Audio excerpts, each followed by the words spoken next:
Hey guys, tonight let's talk about Edward II, King of England, patron of architecture, disastrous military leader, and man so famously uninterested in his wife that medieval chroniclers started getting suspicious. And we begin with the far steamier chronicles of medieval bedrooms, where chastity belts were theoretical and reputations were optional. So before you get comfortable, take a moment to like the video and subscribe, but only if you genuinely enjoy what I do here. And let me know in the comments where you're tuning in from and what time it is for you. It's always fascinating to see who's joining us from around the world. Now, dim the lights. Maybe turn on a fan for that soft background hum, and let's ease into tonight's journey together. We don't open with gossip, we open with a map. Not the neat kind with borders and colours, but the messier one where beds touch thrones, rumour moves army, and private choices bend public roads. Tonight's spine runs through bedrooms and banquet halls, temple smoke and bivouac fires. We'll watch reputations become policy, flirtations become budgets, and the supposedly small who sits closest at dinner, who is seen whispering after Vespers reshape the large tax ledgers, war councils, dynasties. Desire isn't an aside in history. It's a lever. Pull it, and the whole apparatus of state shifts weight. So, England, early 14th century.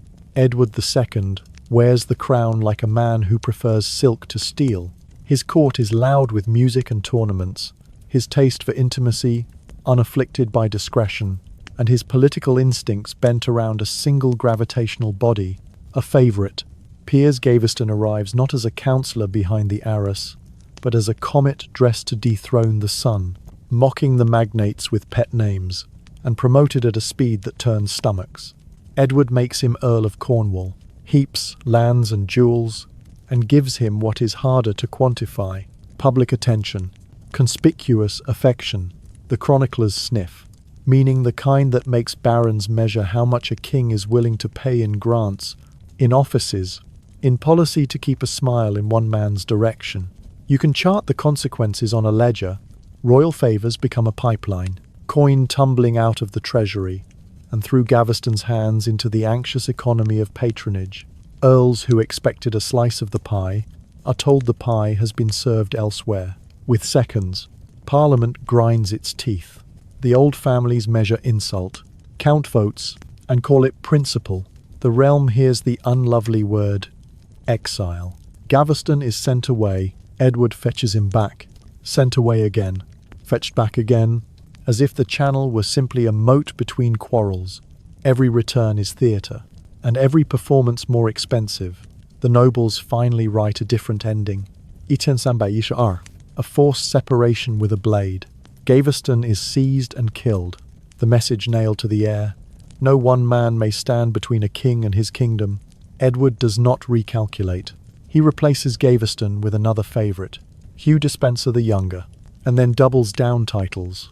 Offices, forfeitures rolled toward the Despensers like a glacier of gold. It isn't just intimacy now.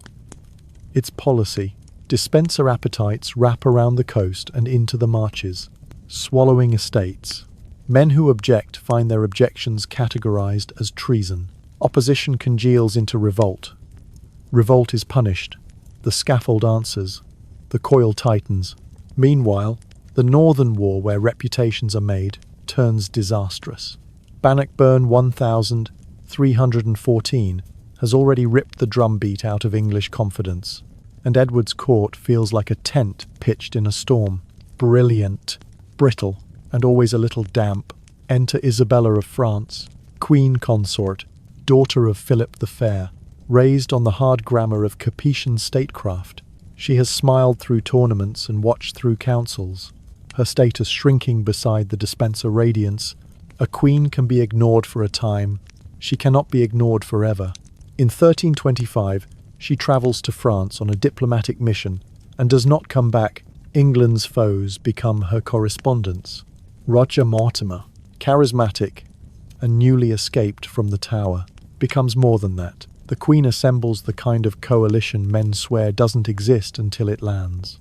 Discontented magnates, exiles, foreign support, and the pressurized anger of a country sick of paying for one household's preferences. The invasion 1326 is not a long song. Despenser loyalty evaporates in English reign. Towns open their gates to the Queen. The king flees west with Hugh. The tide finds them. The elder Despenser hangs. The younger faces a theatre of retribution tried, condemned, and executed with the kind of legal choreography meant to teach. It does. Edward is forced to abdicate in favour of his son. The boy becomes Edward III. The man becomes a prisoner. Here the rumour arrives, late and indelible. In 1327, in a castle cell, the deposed king is allegedly murdered with a red-hot poker, the obscene geometry of the tale aligning with the malice of his enemies and the gossip about his affections. It is a story built to be repeated. It stains the memory in one sentence. Chroniclers copy it because it resolves so neatly. A moral tale disguised as forensic report. The king who let love override kingship, punished by the body part. Politics most detested. Do we have proof? No. We have motive for his enemies to prefer a tidy explanation over a messy one, and we have a medieval press corps that loves symmetry as much as blood. But truth aside, the rumour did real work. It put a moral stamp on a coup, retrofitting disgust as justice, turning deposition into purification. History's most efficient vengeance is a story that writes itself. By the time the candles burn low, the lesson is larger than one king's bed. Private preference, who jokes at your shoulder, who wears your chain, who dares to interrupt you at council, becomes public architecture. Edward's gifts and gazes rewrite the land rolls. His refusals to recalibrate send men to the gallows. His absences from northern war make England pay at the border. His wife's patience, finally exhausted, becomes the sharpest weapon in the realm. It is fashionable to dismiss medieval chroniclers as prudes with quills. It's truer to call them auditors. They tally what costs what. They understand that a monarch's body isn't private property. It's a public utility, where it spends its nights. The treasury spends its days. If you need a visual for the price of desire, stand in the drizzle outside a city gate in 1326.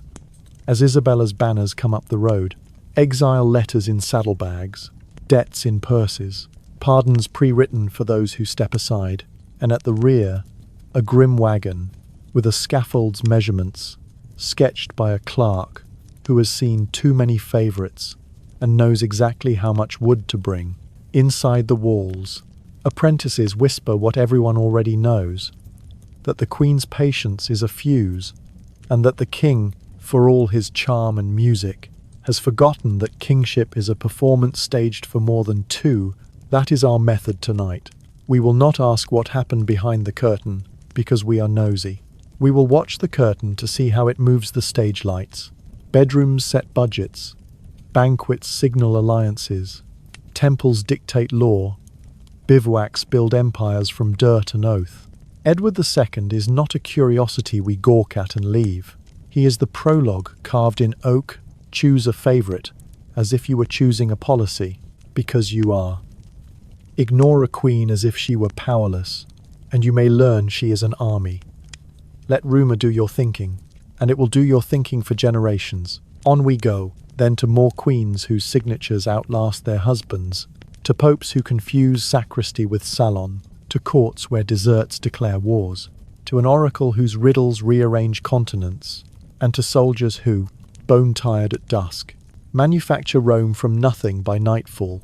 The map is wide, the paths are personal, the costs are public. Tonight we'll read them all. He was crowned with pageantry and drowned in preference. Edward of Caernarfon, second of that name, liked music, masks, handsome clothes, and the kind of loyal companionship that becomes a weather system. Piers Gaveston arrived first, bright as a comet and just as disruptive. Edward wrapped him in an earldom Cornwall, then in jewels, grants, wardships, and the ultimate gift, public intimacy. It wasn't only that Gaveston dressed like a challenge and nicknamed great lords, as if the realm were a tavern. It was that the king made the attention official. He put affection into the statute book. The magnates counted, and what they counted hurt. Offices that should have stitched the kingdom together were pinned to one man's doublet. Forfeited estates slid toward Gaveston's household. The stream of favour ran so visible that men who lived on precedence felt themselves washed aside. Money is never just money at court. Each purse handed to the favourite is a purse withheld from a baron's affinity, a sheriff's loyalty, a garrison's pay. Soon, principle had numbers, and numbers had teeth. The ordinances of 1311, a baronial instrument that tried to fence the king's largesse and send the favourite abroad, Edward signed with his jaw clenched, then treated parchment as weather. Gaveston returned like a tide. The theatre turned ugly. Captured after a cat-and-mouse spring, Piers was hauled before men who no longer believed the law could manage him. At Blacklow Hill in 1312, the Black Dog of Arden, the Earl of Warwick, presided over a killing meant to read as correction, not murder, baronial justice answering royal indulgence. Edward howled for years in policy instead of tears. If he could not have that first gravity, he would find another. Hugh Despenser the Younger fit differently and worse. He did not merely orbit the king. He sank teeth into the realm. His appetite had geography, Gower, Glamorgan. The marches his methods had statutes, and his enemies multiplied in the Welsh borderlands, where honour equals acreage, and neighbours keep score. Title piled, forfeitures flowed. Opponents discovered that a grievance against Despenser could be translated into treason against the crown. Patronage became a siphon. The court became an engine. The realm began to smoke. Meanwhile, the north demanded a different kind of attention. Scotland's war did not care who wore the king's chain at supper. Bannockburn in 1314 exposed a hollow where steel should have been. Edward's army shattered. The prestige of English arms broke in the field, and a long humiliation crept along the border in raids and burned farms. The nation noticed that its king was brave in loyalty and poor in war. The bill for private choices grew public interest. Isabella of France had watched all of this from a throne built to seat two. Capetian by birth, she came trained in the severe grammar of her father Philip's court. Weigh first, smile second. She had done both, while Despenser rose like mould in a damp room. Her influence shrunk to a cameo, while a subject spoke as if he were king. Queens can be ornamental for a season. Then they become arithmetic. In 1325, sent to France to negotiate peace over Gascony and Edward's homage to her brother, Charles IV, she discovered leverage. She did not return. There, liberties multiplied. She dressed as a widow to starve the Despenser cause of symbolism and, behind the mourning veil, built an alliance. Roger Mortimer Marcher Lord, recent escapee from the Tower, fluent in charisma, became partner in strategy, and rumour's favourite noun, discontented English exiles, joined. Money found them. Ships were arranged. Letters crafted for men who needed only a pretext to call discuss duty. It was careful. Cold work done by someone insulted long enough to make patience into siegecraft. They landed in the autumn of 1326 on the Suffolk coast with a small army and a large forecast. Loyalty folded at first reign. London revolted. The Despensers ran. Great lords performed the math they had rehearsed in private and decided they had always been on the Queen's side. The elder Hugh was taken and hanged. The younger was tried at Hereford with legal choreography designed to educate. Charges shouted to a packed crowd. Sentence delivered, as if the law itself were offended by appetite. The body made message. The point was not subtle. This is what happens when a subject uses a king as a lever. Edward fled west, was captured with a handful of loyalists, and watched his crown reduced to paperwork. Parliament in January 1327 produced the ritual language, a king who would not be guided, who allowed evil counsel, who neglected the realm. He abdicated in favour of his son, anointing a boy to end a man's story. Isabella and Mortimer ruled in the boy's name. England pretended this was tidier than it felt, and then the rumour. September 1327, Berkeley Castle. A deposed king dies, and the story that stuck arrived hot literally. A red-hot poker, the tale said, thrust into the body, where the gossip about his desires had already done its damage. It is late, it is lurid, and it is suspiciously symmetrical. Medieval narrative. Justice loves a neat rhyme. The sodomitic king punished where sin was alleged to live, with no marks for a coroner to find. Geoffrey Le Baker's later chronicle gives the fullest version. Earlier accounts closer to the event speak only of death and cries in the night. There is also the Fieschi letter, a puzzling missive from an Italian cleric claiming Edward survived and wandered disguised across Europe, which reads like either raw conspiracy or a window onto a bungled, quieter murder. Smothering with a mattress, the method favoured when you want silence and plausible deniability. Why did the poker story dominate? Because it converted politics into parable. It allowed the new regime to wear a halo over a coup and gave preachers a sermon they could deliver without notes. It answered disgust with disgust and drew a line you could teach to apprentices. Disorder in the bedchamber will end in disorder of the body. It also satisfied the age's appetite for visible morals. A king who let love outrank law must be punished in a way that felt like the world writing itself, whether fabricated by enemies, embroidered by chroniclers, or believed because it fit. The rumour worked, that is its guilt and its legacy. Strip the theatre, and the ledger remains. Edward's conspicuous affection translated into policy grants, Zeitzures, offices, and the weaponization of proximity. The baron's fury converted complaint into ordinances, exile, and eventually killing as pedagogy. Isabella's patience turned to calculus, and then to ships riding a grey sea. Mortimer proved that a man with charm and timing could become a government, until a sharper boy, Edward III, ended his season on the gallows. Through it all, the country paid, taxes diverted to favourites, lands shuffled to fund loyalties, border wars mishandled, and trust always the rarest coin spent to zero. Stand, if you like, at Blacklow Hill and at Hereford and at Berkeley, and draw a triangle. At one point, a favourite cut down for being too dear to a king. At the second, a favourite cut down for being too dear to himself.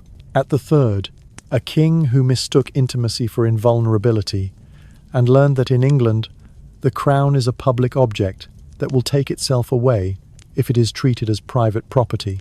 The moralists made it body horror. The accountants make it simpler. Choices have costs. In this reign, the receipts are written in blood and statute, rumour and rope. We read them because they explain what comes next. A queen who will not return to her corner, a son who will not forget the lesson, and a realm that will spend a decade learning how to price affection. We close this chapter where the gossip would like us to linger and refuse to. The poker rumour tells you more about medieval storytelling than it does about Edward's last minutes. The important fact is colder. A sovereign's private life, when lived in public and purchased with policy, can break a crown. The next queen on our road will prove the inverse. Privacy weaponized as patience, and patience weaponized as power. She enters our story twice. First as a rumour in a crusader camp, then as an empire in a wedding dress. Eleanor of Aquitaine begins as the richest bride in Christendom, duchess in her own right, heir to lands that taste of salt and wine, Bordeaux and Saintonge, Poitou, and the pilgrim road to Compostela. When she marries Louis VII of France, she does not merely enter a marriage. She wraps a nervous, pious king in a cloak of troubadour colour. He is candlelight and contrition. She is sunlight and spectacle. The union was meant to fuse Capetian gravity with Aquitanian glamour. It produced, instead, a clash of tempo. On the Second Crusade, she rides not as luggage but as weather. The army leaves in 1147, with relics and pride, and by the time it reaches Antioch, rumour has made a camp of its own. Her uncle, Raymond of Poitiers brilliant, beleaguered lord of a frontier city, wants bold strategy. Louis wants penance dressed as caution. Eleanor listens to Raymond, and the whispers begin. Too much laughter under the same roof. Too many counsels without the king. The wrong kind of courage. Are the whispers fair? Almost certainly not. Are they useful? Absolutely. The court learns how quickly image can become a weapon. A queen accused of loving counsel too much is a queen whose counsel can be ignored. When Louis drags the crusade away from Antioch, he is also dragging his marriage toward judgment. Back in France, the union cools into paperwork, 2 daughters, not son, and a distance measured in theology. His God needs her to be small. Her duchy needs her to be large. The annulment of 1152 arrives cloaked in church Latin consanguinity. Cousins too close. A mirror many royal couples of the age prefer not to look into until politics demands it. The real reason sits in the empty cradle and the bored duchess. The marriage ends as canon law. It was always politics set to chant. The world, recognizing value, tries to seize it. Twice, barons calculate that abducting the newly single Duchess of Aquitaine will grant them a crown's worth of land by shortcut. Twice, she slips the net, moving fast, thinking faster. 8 weeks after her annulment, she chooses her own capture device. Henry Plantagenet. 19. Volcanic. A storm of ambition in boots. They marry at Poitiers, no royal permission, no Capetian blessing, and suddenly a map changes colour. By bringing Aquitaine under Henry's hand, Eleanor helps invent the Angevin Empire, a long red animal from the Scottish borders to the Pyrenees, sinews of rivers and roads, nerves of tolls and vineyards, a beast that eats distance and spits law. Their early years are hot with energy, and children, William briefly, then Henry the young king, Matilda, Richard, Geoffrey, Eleanor, Joan, and John, 8 of them, each a political instrument before they could speak, each a chip on the table of Europe. Eleanor is not merely a mother, she is a manufacturer of succession. She moves with her household back to the south at intervals, reclaiming her duchess self-patron and judge, rider and listener. In Poitiers, she curates a theatre of conduct, troubadours tuned not only to desire, but to discipline, songs that teach men how to speak to women and, quietly, how to listen. Later writers will embroider this into courts of love, a literal tribunal where ladies ruled on cases of the heart. The record is thinner than the legend, but the stagecraft was real. Hospitality as curriculum, poetry as policy. Aquitaine runs on consent, as much as command, and Eleanor understands that image eloquent, perfumed, firm can govern men who are otherwise allergic to orders. Rumour follows, obedient as a dog. The French never quite forgive her for leaving their king. The English never quite forgive her for arriving with a will. Henry II, the best mind of his generation, strapped into the busiest body, uses everything she brings. Cash flow from wine, ports and pilgrim traffic, courts alive with clerks. The legal revolution that will yield common law hums in the background. The empire's roads firm under royal justices. Sheriffs learn that the king has new teeth. But empire is also appetite, and Henry's has its own rumours. As mistresses arrive, and their presence hardens into policy estates moved, favours. Minted Eleanor looks south and sees her sons aging into grievance. She marries 2 daughters, high and well, Matilda to Saxony, Eleanor to Castile. Because queens in motion make allies, she hears what songs are sung about her and decides to weaponize them. The year the music explodes. Henry has parcelled out titles but not power. The young king wears a crown that opens no doors. Richard, fierce and hungry, smells insult in every order. Geoffrey is a negotiator by nature and nurtures mischief. John is a child and already a ledger entry in his father's account book. Eleanor, in Poitiers, calls the south to memory. She writes, she whispers, she rides. Barons who resent Angevin centralization hear the queen say what they already believe. Sons are owed space. The duchy is owed respect. The king is not the only author in this family. She is no puppet master. No one truly controls the Plantagenets. But she is an accelerant. The Great Revolt burns across Normandy, Maine, Brittany, and Aquitaine. Louis VII, her ex-husband, lends the rebellion the comfort of legitimacy. Scotland and Flanders sniff opportunity. Henry II outworks a forest fire. But the cost is blood and prisons. For Eleanor, the price is iron and a long calendar. captured on the road in men's clothes. An image too delicious not to repeat. Whether precisely true or not, she is taken into custody by the husband whose empire she helped build and whose sons she encouraged to push. 16 years of honourable detention follow. Castles with views and locked doors, escorted progress between gilded cages, occasional audiences with children and grandchildren. Her silence becomes its own rumour. Does the king fear her pen, her presence, the idea of her? In 1183, the young king dies on campaign. In 1189, the king himself dies, worn to bright wire by war and work. The locks open. Liberation is not a word. It is a set of actions. The widow, in her late 60s, mounts up and begins governing.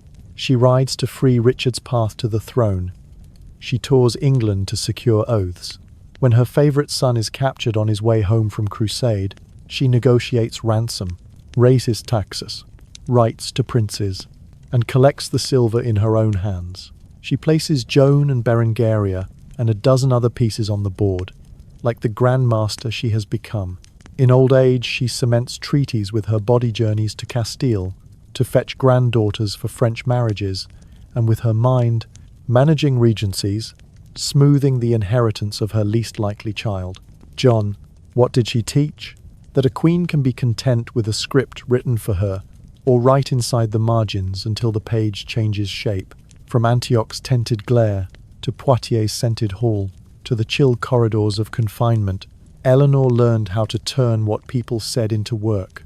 If they think you are love's patron, turn the poetry into etiquette, and the etiquette into obedience. If they think you are dangerous, let the danger do quiet labour at distance. If they think you are finished, answer with a saddle. She is a rumour-made policy, a mother-made minister, a duchess who never forgot that titles are verbs. Her marriages altered borders. Her children altered dynasties. Her letters altered seasons. She did not accept being overwritten. She revised. Stand at the gate of Fontevraud Abbey, where she chose to lie in stone beside Henry and Richard, and look at her effigy reading a book. Not weeping, not sleeping reading.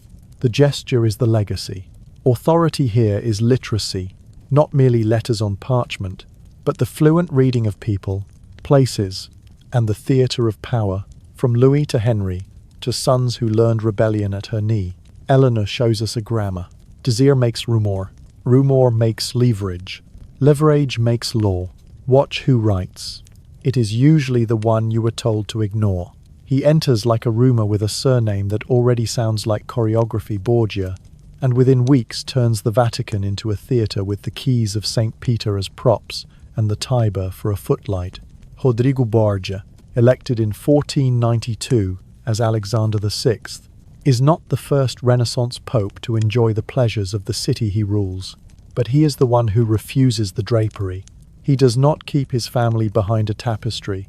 He seats them in the front row. Vannozza Catani, the longtime companion whose children he openly acknowledges Cesare, Giovanni, Lucrezia, and Geoffrey is installed like a practical truth in a world of pious fictions. Later, Julia Farnese, golden and young, enters the script. Roman gossip dutifully upgrades her to the Pope's bride. Hypocrisy is the currency of every court. Alexander simply spends less of it in public. If you want to understand his Rome, look at his calendar. He works the day-hard petitions, bulls, lawsuits, appointments, coin and canon law in the same breath, and then lets the night act on his behalf. He understands that power, in an age of printing presses and palazzo windows, needs an audience as much as an army. The Borgia Vatican becomes a daily serial. Ambassadors write home about ceremonies, processions, baptisms. So elaborate. The candles have titles. The Pope is both impresario and led. He grants offices to nephews, creates cardinals like chess pieces, brokers, marriages, that take a map and scissors to appreciate. If patronage is bribery with incense, he is its most gifted liturgist. And the children, the children are not furniture. Cesare begins in scarlet, a cardinal at a ridiculous age, because the family needs a lever inside the college. He will not die in scarlet. The cassock lasts exactly as long as it takes to find an instrument better fitted to his hand. Steel, when his brother, the Duke of Gander, is fished out of the Tiber, with knife wounds and rumours for clothing, Rome holds its breath and points at shadows. Alexander weeps publicly, then turns the grief into policy reforms. The City Watch amends procedures, promises a Rome less murderous tomorrow than it was yesterday, and privately studies the map of the Papal States as if grief had taught geography. Cesare resigns the cardinalate, a scandal and a metamorphosis, and becomes what the century requires, a condottiere whose speed terrifies, a modern prince in a landscape of medieval reflex. He will be the case study Machiavelli keeps like a talisman, admired not because he is kind, but because he is efficient in a world that confuses piety with policy. Lucrezia, meanwhile, becomes the Roman rite of slander. She is blonde and useful, which in Renaissance Italy is one of the most dangerous combinations possible. Married first to Giovanni Sforza to pacify the north, the match annulled when politics pivot. Married next to Alfonso of Aragon to bind Naples, widowed under a cloud of whispers when the Aragonese alliance curdles. Married finally to Alfonso d'Este, where she ceases to be a rumour and becomes a governor in everything but name. In Ferrara she presides with sober competence, patron of letters, manager of household economies and ducal ceremonies, occasional regent. Rome continues to circulate the old libels, because cities prefer the woman you can condemn to the woman who actually works. The legend persists. Incest, poison, a ring with a hollow tooth. The archives quietly disagree. Account books, chancery letters, city statutes with her signature in the margin. Lucrezia's true scandal is administrative skill. Every Borgia motion draws counter-motions. Giuliano della Rovere Future, Julius II, enemy and rival, becomes the chorus master of outrage. The Venetian chancery sings in harmony when convenient. The Dominican friar Savonarola in Florence turns his bonfires toward Rome with words that hiss like hot fat. Babylon, harlot, judgment, Alexander, who has a sense of dramatic composition. Let some of the fire burn. Because every story needs a villain, and because outrage has its uses, enemies who cannot stop talking about you become unwitting town criers. Meanwhile, the papal chancery runs like a mill. Dispensations are issued, bishoprics swapped, alliances recalibrated to the drumbeat of French invasions and Spanish ascents. When Charles VIII rattles down the peninsula in 1494, Rome pretends to faint and then counts to 10.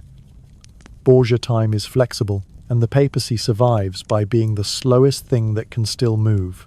And then there is the evening the city will never stop retelling, even when it forgets where the story came from.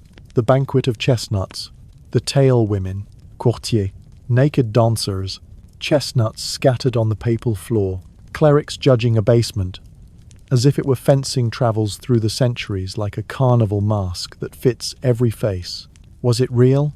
The closest thing we have to a witness is Johann Burchard, the Vatican master of ceremonies with a ledger for a soul, who wrote down everything from candle counts to episcopal tantrums. His diary mentions a feast in the apostolic palace, where courtesans competed and cardinals watched, but the version with lurid embroidery, the one that sticks, passes through many hands and centuries of political need. Rome, a city of ruins and revisions, keeps the libretto because the scene is too useful not to be true. Whether or not it happened exactly as told, it explains what adversaries wanted you to think was happening. The church as theatre of appetite, the Pope as ringmaster, pours on that stagecraft. Broadcast scandal is not only damage, it's also a weapon. Alexander learns quickly that reputational noise can be turned into cover for practical work. While Rome gossips about the papal bedroom, he buys artillery for Cesare. While pamphleteers whisper about his daughter, he secures the Romagna, forcing petty lords to choose between modernization and extinction. The Papal States, once a string bag of robber barons and independent bishops, become stitched territory. Roads become safer. Tax registers become legible. banditry becomes a smaller religion, not because Alexander is saintly, but because he is tired of living in a past that uses the church as a trophy cabinet. A secular ruler in a white cassock was, for that brief Borgia decade, a surprisingly efficient municipal manager. Do not mistake this for exoneration. He was venal, and the venality was systemic. Offices sold, benefices bundled to keep cash in the family. Nepotism raised from a rumor to a plan. His court tolerated brutality when it suited policy. Mercy often wore the disguise of convenience. A modern audit would faint, yet the monochrome portrait painted by his enemies, the Lecce Pope presiding over an apocalypse of vice, is a propaganda woodcut, not a photograph. Renaissance Italy was an alms bazaar disguised as a pageant. Every princely court had its festival of appetites. What made Alexander unforgettable was that his court was also a papacy, and so the scandal struck deeper muscle. What, then, is proven? And what is theatre? Proven. Alexander's acknowledged children by Venozza, his later attachment to Julia Farnese, the extraordinary careers he engineered for Cesare, and the marriages that repositioned Lucrezia, the policy of fortifying the papal states by force and paperwork, the selling of offices to finance wars and weddings, the use of refined ceremony to demand obeisance from quarrelsome cardinals. Likely but not entirely provable in details, the extent and choreography of the banquet of chestnuts, inflated by repetition and enemy relish, propaganda, the incest stories, the poison rings with little springs, Lucrezia as a femme fatale rather than a competent political actor, useful myth that the Borgia era was uniquely corrupt in a century that turned vice into municipal wallpaper. Why did scandal govern so well? Because scandal simplifies. It teaches the public how to feel before they learn how to think. It gathers the complexity of land surveys, military contracts, and treaty clauses into one image. A pope with a mistress, a daughter with a smile, a son with a sword, and then tells you the world is obvious. Alexander understood this. He made himself legible as a man of appetite, so that his statecraft could move in the penumbra of that appetite. Enemies obliged by shouting the parts of the story he wanted the audience to hear, while he adjusted borders with both hands. In the end, the Vatican as stage was not a lapse. It was a method. The curtain rose each morning on the same paradox. A church built for salvation run, for a decade, by a man who preferred results. Rome looked on, horrified and enthralled, and learnt as we do that power loves a scandal, not because it is an error, but because it is a tool. He is the kind of king who can make a vow sound like a song. First to God baptizing Lithuania in a sheet of cold water and new names, then to a teenage queen in crack marrying Jadwiga and taking a crown that had been waiting for the right pair of hands, and then, over 4 long decades, to the delicate arithmetic of a realm stitched from 2 languages, 2 law codes, and one very determined monarch's charm. Władysław II Jagiełło governs in the daylight with durability, the union of Kriwo, the slow unspooling of Christianization, the patient gluing of Lithuanian dukes to a Polish throne, the sun-struck triumph at Grunwald that hangs in the air for a century like drum thunder. But there is also the night ledger, the tender column where charm becomes expensive. Court life is a mouth with many teeth to feed. Some costs are ceremonial. Crowns must glitter if they are to hold. Cathedrals need endowments if they are to sing. Some are strategic envoys leave with velvet in their luggage and flattery in their reports. And some costs are simply human. A king who is good at winning hearts is often awkwardly good at spending on them. The clerks who keep his books learn to write a discreet refrain. Pro domina, for the lady. It can mean a royal consort, a noble patroness, a favorite singer, a woman who has the king's ear for a season. The phrasing is as useful as fog. Under it, you may tuck a fur-lined pelisse, a ruby clasp, a purse of Prussian groschen, a winter cottage with a kind roof and a steward who asks no questions. The realm expands. So does the line item. Daylight Jagiełło is the statesman who makes Europe blink. He tames rival cousins by giving them offices instead of axes. He stands in a field of banners and brings the Teutonic order to its knees. He executes his late wife's bequest and refounds Krakow's University so that logic and medicine can grow in Polish soil. He reissues privileges to nobles at Czerwinsk and Krakow. Jedlnia to nail down a fraught succession, trading ink for stability in a bargain that still echoes in law.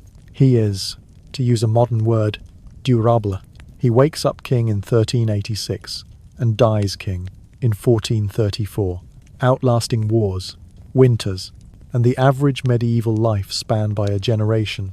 But Dusk Jagiełło is the prince who does not like to say no, and that gentleness has a price. The court murmurs that their sovereign is still vigorous at 60, which is medieval code for candles stay up late and tailors stay employed. In a castle where news moves faster than fire, the royal generosity gathers as rumour. This month, a string of pearls. Next month, an estate on temporary loan. The month after that, a pension carefully stapled to silence. Ledgers preserve what courtiers pretend not to see. You can hear the scribe's quill hesitating, then sliding into euphemism, donis muliere, gifts to the lady. In Peles Martis, for marten furs. In Aula Calefacta, for heating the hall at such and such manner, which by pure coincidence now houses a discreet household with beautiful windows. Royal love is never private. It has account numbers. To make this fair, place the gifts next to the bills war sends. Grunwald Tannenberg is a victory so complete. The chroniclers seem embarrassed by it. The German knights crushed, banners captured by the armful, the Teutonic master fallen. Victories are expensive. 2. Mercenaries want coin, not gratitude. Bridges, broken by the weight of an army, must be laid again. Even peace needs financing, ransoms negotiated. Fortress repère, treaties buttered with courtesies. The crown domain brings in rents. Salt from Wieliczka and Bochnia plinks into the chest like steady rain. Towns pay for privileges. Foreign merchants hand over customs at river crossings. But the outgo is a constant river. Stipends for bishops who pray loudly. Diets for nobles who vote grudgingly. Dowries and annuities and that fatal little category called extras, which always arrives dressed as necessity. Meanwhile, the economy of charm hums quietly in the corners. Court culture in the 15th century is grease and glitter. Patronage, performances, gifts that talk where the giver cannot. It is not simply lust that empties a treasury. It is the whole theatre of favour. A woman the king favours queen, consort, confidante, or comely rumour becomes a node where petitions gather. A cousin gets a starosta's post. A falconer is promoted. A small estate becomes temporary security for a lady's maintenance and is still temporary 10 years later. This is how medieval states work. Policy braided through personal ties until the braid looks like fate. Jagiełło's marriages are public policy wearing rings. Jadwiga brings him a crown and a mission. Anna of Celje knits dynastic threads when Poland needs a Jagiełłon heir.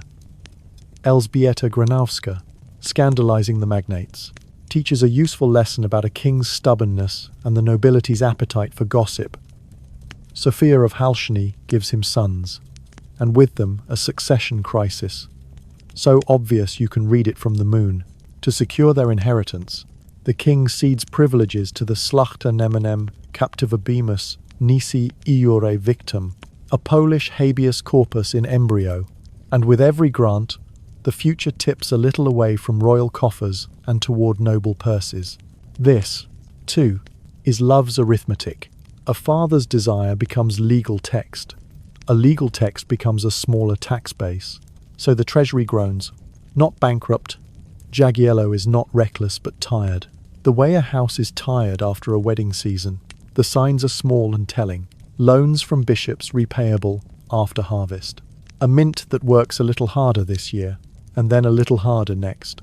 A court wardrobe that is quietly consolidated. Fewer embassies go home wearing rubies. More go home wearing gratitude. From time to time, a miscellaneous lady expense stares out of the page like a cat that knows it is not supposed to be on the table. his popularity survives, because results arrive with the bills. The countryside is safer than it was, the Teutonic border quieter, the Lithuanian dukes more obedient, the church satisfied with new cathedrals and old deference. He is good at being seen, doing good. Royal processions carry both piety and pageant. A king who listens to petitions in public, touches relics with visible reverence, praises towns by name, and then, after Vespers, writes a generous number of promissory notes to keep the social mathematics balanced. People forgive a lot when the roads are safe, and the map is bigger. It would be easy to write him as either saint or satyr, and be done, but history is seldom kind to the obvious. The love ledger is both truth and tool. Enemies can point to it and say, "Behold a man ruled by his urge to please." Partisans can point to it and say, "Behold, a generous sovereign whose open hand built bridges no decree could have built." The accounts themselves, cold numbers, warm glosses, tell you something more adult, that the personal in monarchy is never private, and the virtue that wins you a coalition at noon may be the vice that dents your treasury at night. If you want a single scene, take this one. Winter in Crack W. River skinned with ice, the castle full of breath. In the counting room, a clerk scratches through a stack. Wages for gunners, grain for the royal stables, an advance to a Vilnius mason, stipends for scholars at the newly busy university, a loan from a canon bless him against next year's revenues, and, folded into all that iron, a soft expense for her household in the suburbs, heat and candles and decent linen, in a house whose shutters are better than most. He notes it without blinking. He has learned that in this kingdom, as in most, the warmest rooms and the coldest calculations often share a wall. The lesson is not puritanical. It is structural. Private appetites romantic, dynastic. The simple human hunger to be liked never stay private. When the person who has them wears a crown, they enter the bloodstream of policy as quietly as winter seeps under a doorframe. Jagiełło, durable and effective, proves it by accident. His successes make his indulgences tolerable. His indulgences make his successes a little more expensive. A state is a biography written in receipts. Amid the victories and baptisms and treaties, you can still hear the counter clicking. Gifts, pensions, pelts, cottages, the low-key hum of charm working like a hidden tax. And if you listen closely, beneath that, the groan of a treasury that loves its king but would not mind. Now and then, if he were just a little less beloved. She begins in feathers, not the gentle plumes of angels, but the greasy, glittering feathers of a small stage spectacle, where jokes land below the waist and applause is a negotiable currency. Constantinople knows her first as a performer, a mime, a danseuse, the kind of actress a bishop pretends not to recognize and a magistrate pretends not to attend. Procopius, who never met a sharpened rumour he didn't polish, will later write about geese, props, and indecency, with the relish of a man telling a story in a dark corner. Fine, let Procopius hiss. What matters is that one woman learns the capital's strongest language long before she learns its laws. How to hold a room, Theodora holds it so completely, it forgets to breathe. And then, one night, the room looks back. Justinian, heir apparent and legalist to his marrow, sees through the footlights and past the feathers to what most men miss, that charisma can be a form of government, that the way a person commands attention is not so distant from the way one commands an empire. There is a problem. There are always problems in Rome that has moved to the Bosphorus, and this one is statutory. A man of rank cannot marry an actress. The law does not whisper. It slams doors. So Justinian does what emperors do when a statute blocks their desire and their design. He changes the statute. A novella lifts the ban. An old contempt is declared out of date. The stage door opens into the palace. Theodora walks through it, feathers to purple. She does not treat the palace as a reward. She treats it as a workshop. If the law once barred her from a lawful life, she will return the favor by bending the law to protect the women who would come after her. With Justinian's jurists, she pushes for and secures rules that bite. Traffickers of women face confiscation and exile. Brothel keepers who extort are punished. Men who abduct or coerce a woman into prostitution face penalties that hurt in the places men feel most keenly property. Rank, reputation. A repentant actress may marry without the stain of her past voiding the union. Wives' property, the dues, and what is now, increasingly, recognized as paraphernal goods receives firmer legal shelter. A woman wronged has more standing to stand up in court, and when parchment is too slow, Theodora moves with bricks. She converts a palace on the city's shore into the metanoia. Repentance. A house where women leaving prostitution can live, work, and not be hunted. Policy is the clean word for something messier. Rescue. Do not imagine that the theatre has left her. It has simply changed venues. Byzantine ceremony is the original immersive theatre, and Theodora knows her marks. She processes beneath gemmed lamps and gold-ground mosaics that remember to sparkle even in lamplight. When ambassadors enter the Chrysotriclinos, the palace's honeyed heart, they do not merely meet a sovereign couple. They enter a choreographed mystery where power is the only god and ritual its liturgy. Purple shoes, pearls, the hush of silk, a hand that rises at the right beat of a hymn. All this is governance. If you can place an envoy in a story he can't stop narrating, you have already won half his city. And then the city bursts. The 5th of January 32, a chariot race grievance becomes a street grievance, becomes the Nika riots, blues and greens, factions with followers in every alley, fuse into an anger that needs only kindling. The circus chants, Nika, conquer, and the chant turns on the emperor. The city burns, the air is a single bruise. Senators who resent reforms and taxes shelter the revolt. The palace is suddenly a ship moored to a dock of fire. Justinian gathers his council and speaks the self-preserving prose of flight. There is a ship in the harbour. There are friendly coasts. There will be another day. Theodora speaks last. She does not shout. She lowers the room's temperature by refusing to fear it. The purple is a fine burial shroud, she says, not a flourish. Audacious. You can almost hear the empire reset around the sentence. They stay, Belisarius and Mundus, 2 hammers of the army, take the field. Narses bribes the blues away from the greens at a precise moment, like a surgeon finding a knot and cutting it. In the hippodrome, soldiers seal exits and turn rebellion into a trap. The slaughter is biblical. When the smoke clears, the city is a black sketch of itself, and the throne has teeth again. What do you rebuild when everything has burned? A cathedral that makes ash ashamed. Within 5 years, the new Hagia Sophia stands a floating geometry of dome and light, as if God had been briefly persuaded to live indoors. Theodora's hand is not in its mathematics. Anthemius and Isidore engineer that miracle. But it is in the decision that the city will wear beauty as a rebuttal.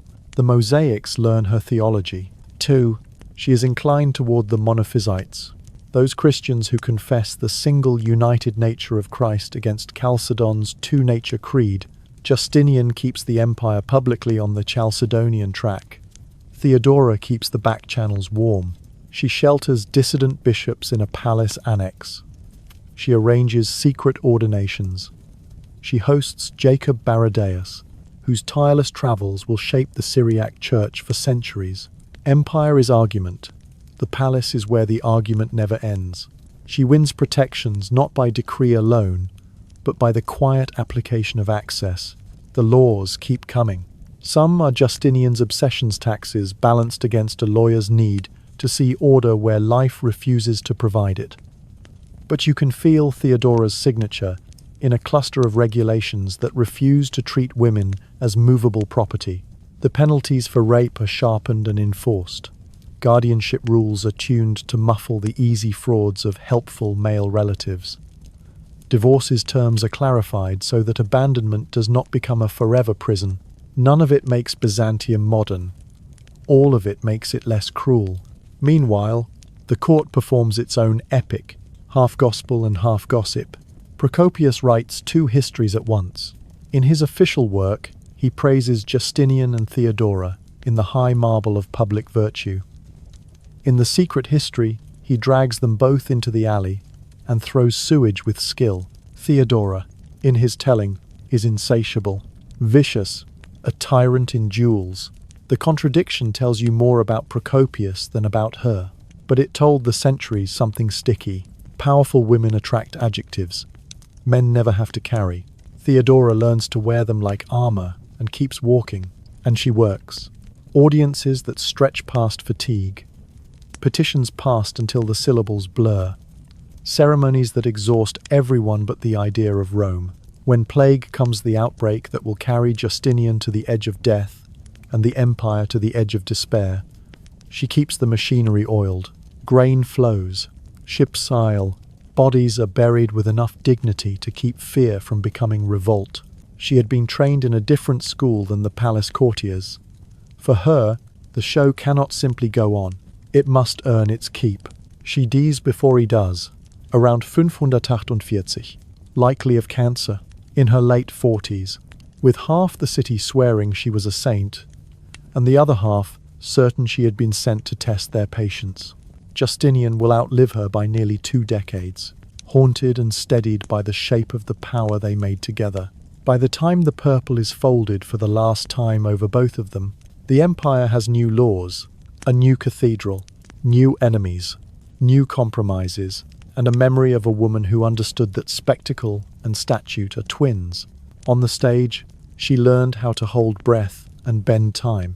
On the throne, she learned that charisma, policy, and theatre share a bloodstream, and that sometimes the only thing between a burning city and a living one is the courage to say that purple, if it must, will make a fine shroud. 2 kings set about solving the oldest royal problem, how to turn blood into borders, and both reach for the same instrument. Children, as many as the body and the budget can bear. In Naples, Charles II sits on a throne inherited from his iron-willed father and bolted to a web of enemies, cousins, and creditors. He answers with fertility and paperwork. The court scribes wear down quills naming children who are legitimate, rumoured, nearly legitimate branches upon branches, until the Angevins looked less like a family and more like a hedge maze. If he does not have a frontier worth the name, he will breed one. A daughter goes to Aragon Blanche, the handshake that quiets a border for a season. A son renounces a crown for a halo Louis of Toulouse, whose sanctity buys the dynasty moral credit it can spend in chancelleries. Another son, Charles Martel, dies young but leaves a spark that will leap east and kindle a Hungarian throne in his boy. Charles Robert, the wise, will in time inherit Naples itself. Each match is a treaty tucked inside a wedding. Each dowry is a little tax on the future, and around the official branches coil the rumours. The tucked-away children who receive a country house, a tidy rent, a comfortable marriage into the sort of nobility that pretends not to notice the math. Charles's ledger is a love letter to leverage. The receipts tell their own story. Lands exchanged, titles issued, ecclesiastical favours extended to smooth the scandal of crowded nurseries. The system works until it doesn't. When succession is a marketplace, the coin must be legitimacy.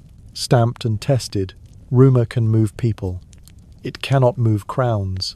Across the Channel, Henry I of England runs the same play with a colder precision. He does not hide his appetites. He organises them. 20+ acknowledged illegitimate daughters married into the shires like nails hammered through a plank. Sons lifted into competence. The most important being Robert of Gloucester, a bastard made into a political dam, holding back floods of rebellion. Henry's genius is administrative as much as generative. He builds an exchequer that counts what everyone else only guesses, and then he spends those numbers on people. A baron wobbles. Give him a royal daughter with a lordship tied in the ribbon. A region sulks. Install a Fitz as sheriff, constable, earl by grace, and watch loyalty become hereditary. It's the builder bastard strategy. If a crown cannot be everywhere, It can be in the bones of those who owe it everything. For a while, England hums. The courts are fuller, the pipe rolls thicker, the royal will made into a living map of marriages, and then the sea takes a breath and does what politics cannot. November 1120. Barfleur. The white ship is wine-soaked confidence with sails. It sets out after the king's fleet hits a hidden rock, and tears. The channel drinks the air William Adeline, and most of the gilded young who were meant to make England's next decades bearable. Some illegitimate kin drown, too. Waves are indifferent to canon law. The effect is mathematical cruelty. Henry has sons enough to populate a county, but none the law will accept. Anglo-Norman custom does not flinch. An illegitimate flood is still a drought. He marries again. To wait, prays, legislates. No legitimate son arrives, so he makes a bet on the future and asks the barons to swear to his daughter, the Empress Matilda, a woman twice anointed, once in Germany as an empress, now returned to a land that has never bent a knee to a queen in her own right. Oaths are taken in warm halls. Colder calculations are made in private. When Henry dies in 1135, legend says after a surfeit of lampreys, which is medieval for "don't tell the cook numbers," and custom finally beat charisma. Stephen of Blois moves faster than any promise. Bishops nod. Gates open. Parchment loses to hooves on winter roads. The bill for prolific kings comes due in years, not months. In Naples, Charles's family forest yields fruit. Hungary claims an Angevine king. Naples survives him. Alliances hold just long enough. But the cost is ongoing. Maintenance, pensions, bishoprics, and a lifetime of trimming shoots that grow in the wrong direction. In England, Henry's network of married bastards performs exactly as designed for the wrong person. Many of those carefully placed sons-in-law and grateful sons choose order over oath and ride to Stephen.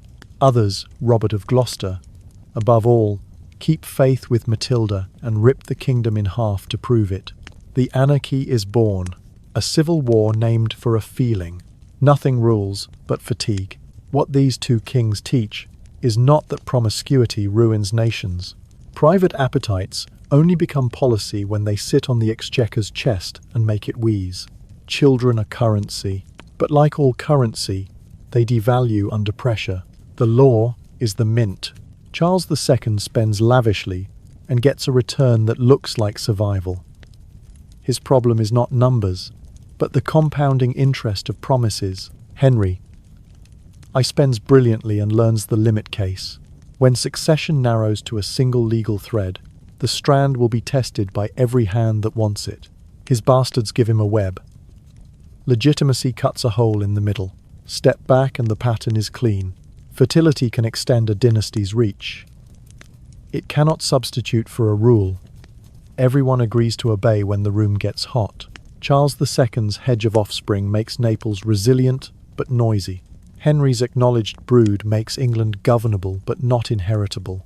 And when the throne is finally empty, rumour, affection, and gratitude all sit on the floor while legitimacy climbs into the chair. Isabella of France does not begin as a monster. She begins as a princess who learns early how to sit very straight while being ignored. Daughter of Philip IV, the fair in profile and policy. She is married off to Edward II of England at 12 and discovers that her husband's most ardent vows are not reserved for her. First peers Gaveston, later Hugh Despenser the Younger, favourites who dress like princes and spend like kings, who collect manors, wardships, and offices the way lesser men collect compliments. Isabella performs patience publicly bearing airs, playing the queen, but humiliation hardens into strategy. She learns the first rule of medieval image warfare. If you can't unmake a king, unmake his room. Target the favourites. Isolate the throne. 1325 gives her the opening. England and France are snarling again over Gascony. Edward sends Isabella to Paris to negotiate with her brother, King Charles Quatre. She goes in widow's colours, though her husband lives dress as argument and then simply doesn't come back. "I will not return," she declares, until the dispensers are removed. It sounds like personal grievance. It lands as political manifesto.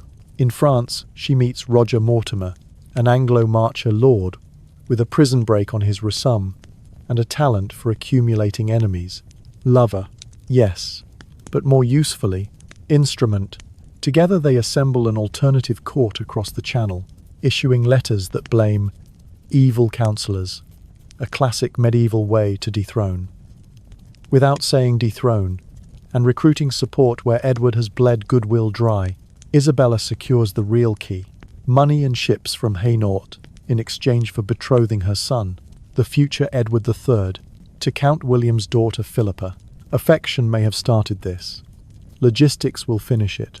September 1326. Sails up.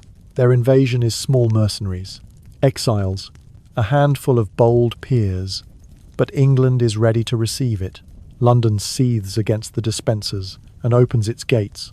Country towns do the math of survival and declare for the Queen.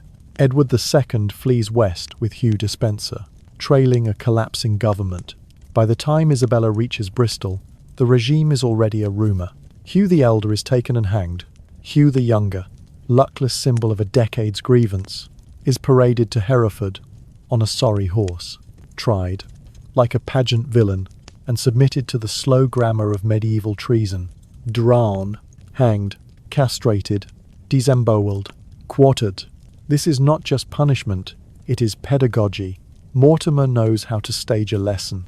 In January 1327, with Parliament convened around a verdict already reached by events, Edward II is forced to abdicate in favour of his 14-year-old son. The fiction holds, no one deposes a king. They simply liberate England from his bad counsel and invite the rightful heir to take responsibility early. Isabella becomes Queen Mother and, with Mortimer, the effective sovereign. Revenge has achieved its object. Now comes governance, the part of the story few ballads sing. For a year or two, it works on paper. The administration files off Despenser's fingerprints and replaces them with Mortimer's. Forfeited estates go not back to some moral order but sideways to new favourites. Isabella's dower revenues swell. Mortimer styles himself Earl of March, dispensing patronage like a second exchequer. There are rational acts among the indulgences. The 1328 Treaty of Edinburgh-Northampton recognises Robert Bruce as King of Scots. Costly, unpopular, and probably unavoidable. It is denounced as the shameful peace by men who will not have to pay for more northern winters. The Crown tries to stabilise the marches, patch baronial feuds, and get the economy breathing again. But the optics rot. The Queen's jewels glitter too obviously. Mortimer's retinue grows too quickly. Verdicts against old enemies look like vendettas, and new taxes look like appetites. Then they make the wrong kind of theatre. In 1330, Isabella and Mortimer oversee the hurried, queasy execution of Edmund of Woodstock, Earl of Kent, Edward II's half-brother, for the bizarre, heartbreaking crime of believing his king might still be alive. A rumour, whispering out of monastic cells and smoky halls, had insisted Edward II had escaped murder at Berkeley Castle and could be restored. Edmund listened, plotted, and walked into a trap. The lesson the realm takes is not loyalty is dangerous, but this regime kills awkward loyalties to protect itself. A mother can turn humiliation into invasion. She cannot turn paranoia into legitimacy. Meanwhile, the boy they put on the throne grows into his shoulders. Edward III, 17, and tired of being the signet ring passed from hand to hand, gathers a small circle of loyalists and studies doors. In late 1330, they use the postern at Nottingham Castle, thread the secret tunnel, and take Mortimer, in his night clothes, in the Queen Mother's chamber. It is the most elegant coup of the century. No pitched battle, no long siege, just a sudden subtraction. Mortimer is hustled to London, condemned without the hope of trial by peers he never bothered to keep, and hanged at Tyburn as a traitor. Isabella watches her instrument become a warning. Now the son writes the final chapter of his mother's villain era. He could have made it bloodier. Instead, he chooses clemency wrapped in velvet and locks. No execution, no formal disgrace, only a gilded exile. Isabella is sent to Castle Rising with palaces to visit, incomes to enjoy, freedoms carefully measured. She is Queen Mother again, after a fashion honoured, watched, occasionally consulted, never trusted. The woman who crossed a sea to unmake a king spends nearly 3 decades being politely kept from unmaking another. She dies in 1358. Remembered as the she-wolf in later centuries, a label she shares, unfairly, with Margaret of Anjou. Our ancestors were fond of lupine metaphors for women who refused to wait their turn. Some say she was buried holding Edward II's heart. A later embroidery that persists because it feels narratively right, and the poker, the red-hot rumour of a death fit for a moralist's sermon. Edward II, murdered at Berkeley Castle by the symbol of his sins, a final stab of poetic justice. It stuck because it flatters our appetite for symmetry. It is almost certainly false, or, at best, unprovable. Contemporary accounts conflict. The earliest graphic versions appear years later, in the mouths of men who needed a story that punished pleasure and canonized vengeance. In other words, propaganda with a pulse. What is true is simpler, and therefore less satisfying. A toppled king likely died in custody, quietly or brutally, and the realm chose a story that made sense of its discomfort. Isabella's career is not a parable about lust. It is a study in the physics of humiliation and recompense, how a public wound becomes a program, how revenge can stabilize a nation for a season, how governance requires a different register than revolution, and how a woman who learns to seize power must also learn to let it go, or have it dropped from her hand. The lesson she writes for her son, and for the next century, is cautionary. Win beautifully if you can. Rule visibly well, or someone younger will learn your doors. Joanna of Naples learns early that in her kingdom, the bedchamber is a council chamber with softer chairs. Crowned at 16 in 1343, a child queen set above a quarrelsome court, she is married to Andrew of Hungary, the younger Anjou cousin imported by treaty. Earnest, awkward, and increasingly dangerous to her sovereignty, the closer he draws to a crown, papal letters have named Joanna sovereign in her own right. The Hungarian faction whispers co-rule. What begins as a dynastic arrangement becomes a tug-of-war over the very grammar of power.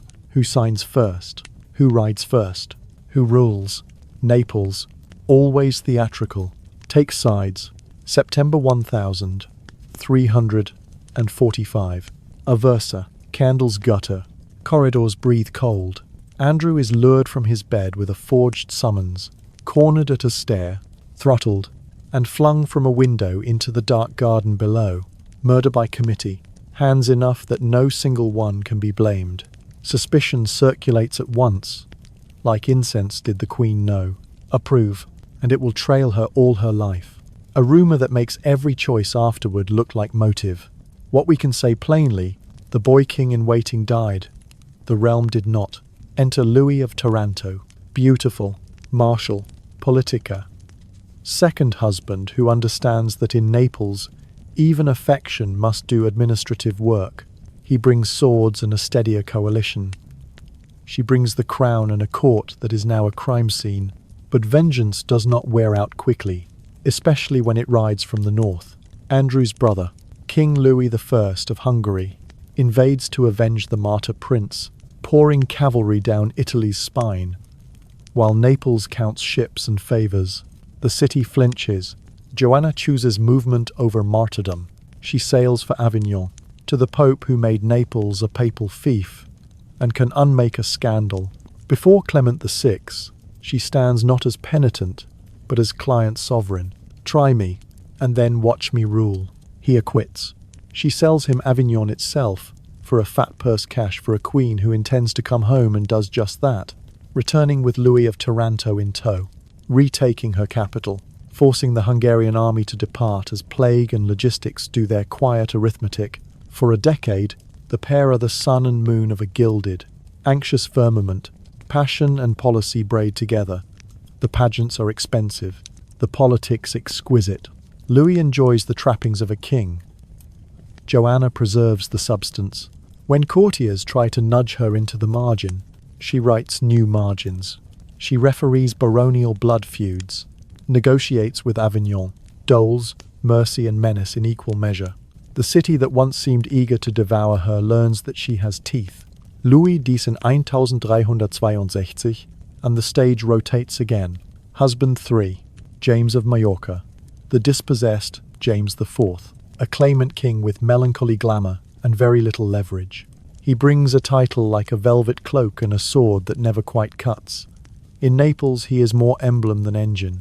Husband 4, Otto of Brunswick, a German captain general whose value is managerial. He rides when Joanna cannot, signs when she will not, and unlike earlier, men seems to understand he is the instrument, not the music. Through these marriages, Joanna remains the constant clause. Partners can decorate a throne. Only the sovereign pays its bills. The bills multiply, popis as popis do, bless, bargain, and burn. When the Great Western Schism splits Christendom in 1378, Joanna backs the Avignon line Clement VII against Urban VI in Rome. A Queen of Naples does not just pick a pope, she picks a war. Urban excommunicates. Joanna answers with policy and pageantry, naming as her heir Louis of Anjou, brother of the King of France, adoption as weapon, a Valois prince to counter the claims of Charles of Durazzo to his enemies, Duras to the polite, the most ambitious of her Angevin cousins, who carries both local backing and a Hungarian invitation. It is a chess move that looks brilliant until the board flips. Durazzo moves first, armed with Urban's blessing and Hungary's muscle memory. In 1381 he invades, framing his advance as crusade against a heretic queen. Naples cracks along its usual fault lines, old families balancing conscience against survival, soldiers counting arrears, and doors begin to open where they should not.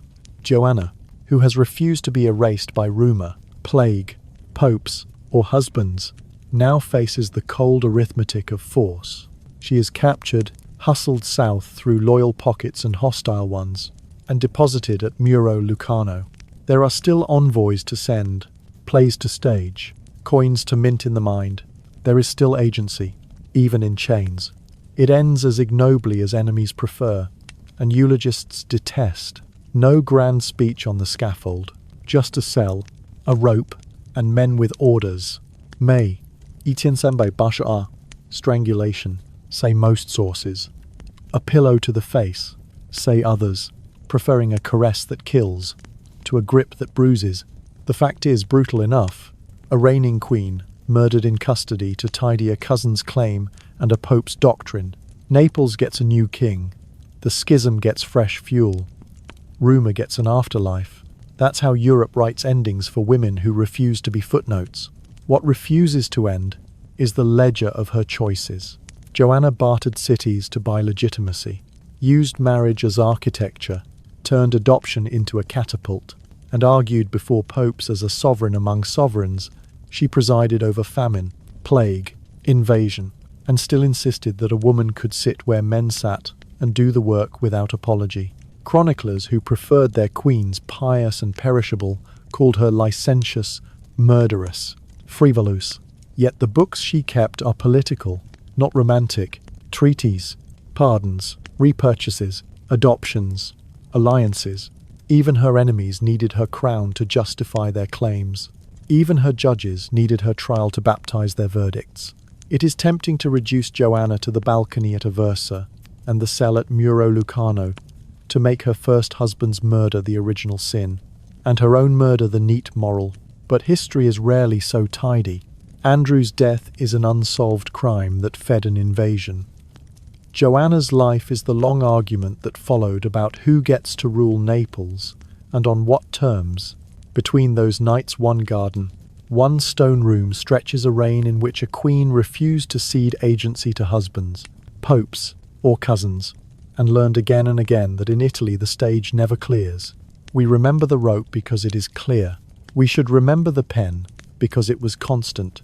Charles of Navarre arrives with a nickname ready-made for a morality play. The bad. The label is not a posthumous flourish. Chroniclers used it while he was still alive. The way towns hang warning signs before a cliff. Some rulers inherit fault lines. Charles seems to sniff them out and jump. He is born in 1332 to Joan II of Navarre and Philip of Vaux Capetian blood, sharp cheekbones, and lands in Normandy that give him a front-row seat to the 100 Years' War. He likes the front row. He also likes making sure the theatre burns. Begin with a murder. Etienne Sambayouchesi, Normandy. Charles de la Cerda, the king's constable, favoured by John II of France, is ambushed near L'Aigle and killed daggers. Haste. A message. Everyone knows whose message. Charles of Navarre has been spitting fire about de la Cerda's influence, his proximity to power, his trespasses on Norman pride. The body on the road is not just a corpse. It's a signature. John II pretends patience, then invites Charles to Rouen, to dinner, to reconciliation. Mid-meal, the king arrests his guest. Prison follows. So does escape because of course it does. And Charles returns to the game with even more appetite, the kind a cell cultivates. Here is his gift. He makes grievance into currency. He plays France against England with a gambler's grin, trading promises like dice. 1 month he's toasting Edward III and the Black Prince, dangling Normandy as a staging ground. The next he's swearing loyalty to the Valois, demanding offices, harbouring old grudges like relics. Paris in 1357-58 becomes a chessboard of riots and silk. Etienne Marcel stirs the estates. Charles slips into the city as a hero of liberties, by which he means, chiefly, his own. He is the prince of useful turbulence, the noble who can walk both the market and the palace, promising the former protection and the latter obedience, delivering neither, if it doesn't suit him by morning. Affairs. He collects them the way he collects enmities, energetically, and with a certain logistical talent. He is handsome, titled Dangerous the Trifecta that makes married doors unlock and gossip carve permanent grooves. The mistresses are not the scandal so much as their adjacency to politics. A flirtation comes with a message to her husband. A gift comes with an implied vote. A night becomes leverage. It's not that Charles confuses beds with council chambers. It's that he refuses to recognize a difference. Meanwhile, war shakes the map. 1356 brings Poitiers and the capture of John II by the English, and Charles of Navarre sees opportunity the way a falcon sees a rabbit. He motions toward kingship, hints at claims through his Capetian mother, feeds the rumour whirligig that he could be France's saviour if only France would be his. When Charles V the Wise eventually inherits a bruised kingdom, he also inherits a problem named Navarre. The new king's answer is patient strangulation confiscations, zegas, and the slow demolition of Norman fortresses held by Charles's men. It is the opposite of drama, and therefore lethal. Bertrand de Guesclin does the grinding work. One by one, strongholds fall. The bad is cornered not by one night's blow, but by bureaucracy with a sword. Poison enters the story twice. It always does when fear and fascination share a room. In one account, Charles plots to poison Charles V via wine, or gloves, or a servant's hand. In another, he toys with alchemists and venoms broadly, a noble with too much time, and a taste for private experiments. Did he? Chroniclers swear. Courts accuse. Enemies retell the story with relish. The truth matters less than the fit. Poison is the perfect emblem for a prince whose politics are tinctures and infusions colourless, odourless, lethal when mixed. He lurches back to the English, then sidles toward the French. He composes letters with one hand, while stirring trouble with the other. In Navarre, proper tucked between France and Castile, he dabbles in Iberian rivalries as well, flirting with Aragon, bargaining with Castile, sniffing the wind for advantage. He is the kind of ruler who would rather be indispensable than beloved, and in a century of long wars, that's a reasonable bet. Indispensable men are forgiven, until they aren't. And yet, even villains have quiet stretches. There are years when Charles governs, negotiates his dowries, repairs walls, plays the tedious parent to a restless nobility. He is not chaos every Tuesday. No one reigns that long on pure combustion. But the reputation runs ahead of him like a banner, and he leans into it. If men already fear you, it's cheaper than soldiers. If women already whisper, the whisper is a door. His ending reads like satire, and that is why it stuck. Etienne Sambai. He falls ill, old and diminished. A physician prescribes a warming cure, linen bandages, soaked in aqua vitae, brandy, wrapped tight to stimulate a failing body. It is winter. A servant must seal the wrappings, lacking scissors. She reaches for a candle to burn through the cord, and the alcohol catches. The king ignites. Chroniclers relish the irony. A life of plots and combustions ending in literal flame. The doctrine of poetic justice applied with medieval gusto. Is it true? Think of the murder of Charles de Lacerda, documented beyond doubt. Think of the poison allegations, probable propaganda glued to plausible character. The brandy death sits somewhere between fable and footnote, possible in practice, perfect in story, and therefore irresistible. So why the bad? And why did the name endure? Because some reputations are earned the hard way by corpses, betrayals, broken oaths. And some are manufactured by the way those acts are told. Charles II of Navarre obliges both processes. He kills a favourite. He foments revolt. He sells loyalty by the pound. That's the ledger. But he is also the kind of man chroniclers love to frame attractive, witty, treacherous. A figure with edges that throw dramatic shadows. In a century crowded with grim administrators and pious scribes, he gives you scenes. Scene, the ambush on the road. Scene, the arrest at dinner. Scene, the secret night with a married lady. Scene, the bedside flicker of a flame that eats its master. Fear writes the indictment. Fascination writes the legend. Together they produce a brand that sticks to the centuries. It's tempting to read him as pure entropy, but his chaos is technical, almost professional. He knows which rumour to fund and which to deny, which gate to knock at midnight and which to storm at noon. He is not a mad dog. He is a fox with a calendar. His kind thrives in interregnums and wars of attrition, in moments when the map is a palimpsest and words like rightful and legal can be stretched to fit an appetite. When more solid men need a scapegoat, he makes a perfect shape. When they need an ally, he offers one with his fingers crossed. And yet, pull back, and the lesson is less about Charles than about the instrument we've been playing all episode. The way private appetite and public policy share a bloodstream. His affairs are not footnotes to his politics. They're tributaries. His betrayals are not deviations. They're operating procedure. He is the collision point where bedroom rumour, marketplace rumour, and chancery rumour meet and agree on a name you can chant. The bad is not just a moral judgment. It is a brand, engineered by fear and fascination, a warning label and a sales tag. The man dies. The epithet travels. It will be whispered over other figures who politic with knives and beds and bottles. But Charles II of Navarre earns his capital letters. He shows you what happens when a clever prince decides that stability is a resource for other people, and that history is safest approached with a lit match. Catherine arrives in English memory. The way winter sunlight enters a chapel soft, easily underestimated, and suddenly defining the room. She is 16 when the Treaty of Troyes binds her to Henry V, a daughter of France with a father who believes he is made of glass, handed to England's steel. The bargain is brutal and efficient. She will bring legitimacy like a dowry. He will bring victories like a love letter. In 1421, she is crowned. In 1422, she is widowed. Henry dies at Vincennes. Dysentery, dismantling the man whose speeches sounded like drumbeats. Catherine is 20. Her son, Henry VI, is 9 months and crowned twice. A baby held up like a theological argument. I see. God approves our union, and yet queens who belong to two countries belong to neither.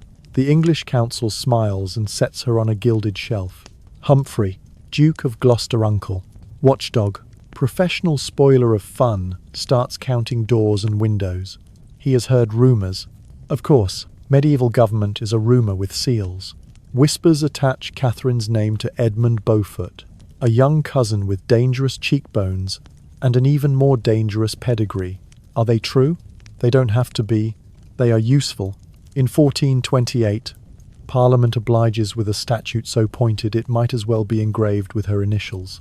The Queen Dowager shall not remarry without the King's consent, which is to say, the councils, and any man who marries her without permission, forfeits his lands and person. The law is dressed as principle. It is really a cage, so Catherine does what clever women do in systems built to observe them. She chooses a corridor with no guards. Enter Owen ap Maradud, ap Tudor Owen Tudor. To English mouths a Welsh squire in her household, recorded as keeper of the wardrobe, a body servant, a man close enough to hand her a gown, and far enough from politics to be ignored until it's too late. Later, storytellers embroider the origin scene for us. A dance where Owen stumbles into her lap, or a garden where she watches him swim. The kind of anecdotes history invents when it needs to justify lightning. What matters is the steady fact that follows. Catherine moves this man into the private grammar of her life, and refuses to conjugate him in public. Did they marry? The records are moth-eaten, where you most want parchment. Some contemporaries swear there was a ceremony, quiet, small, legitimate in the eyes of God, if not Parliament. Others insist it was a liaison, and nothing more.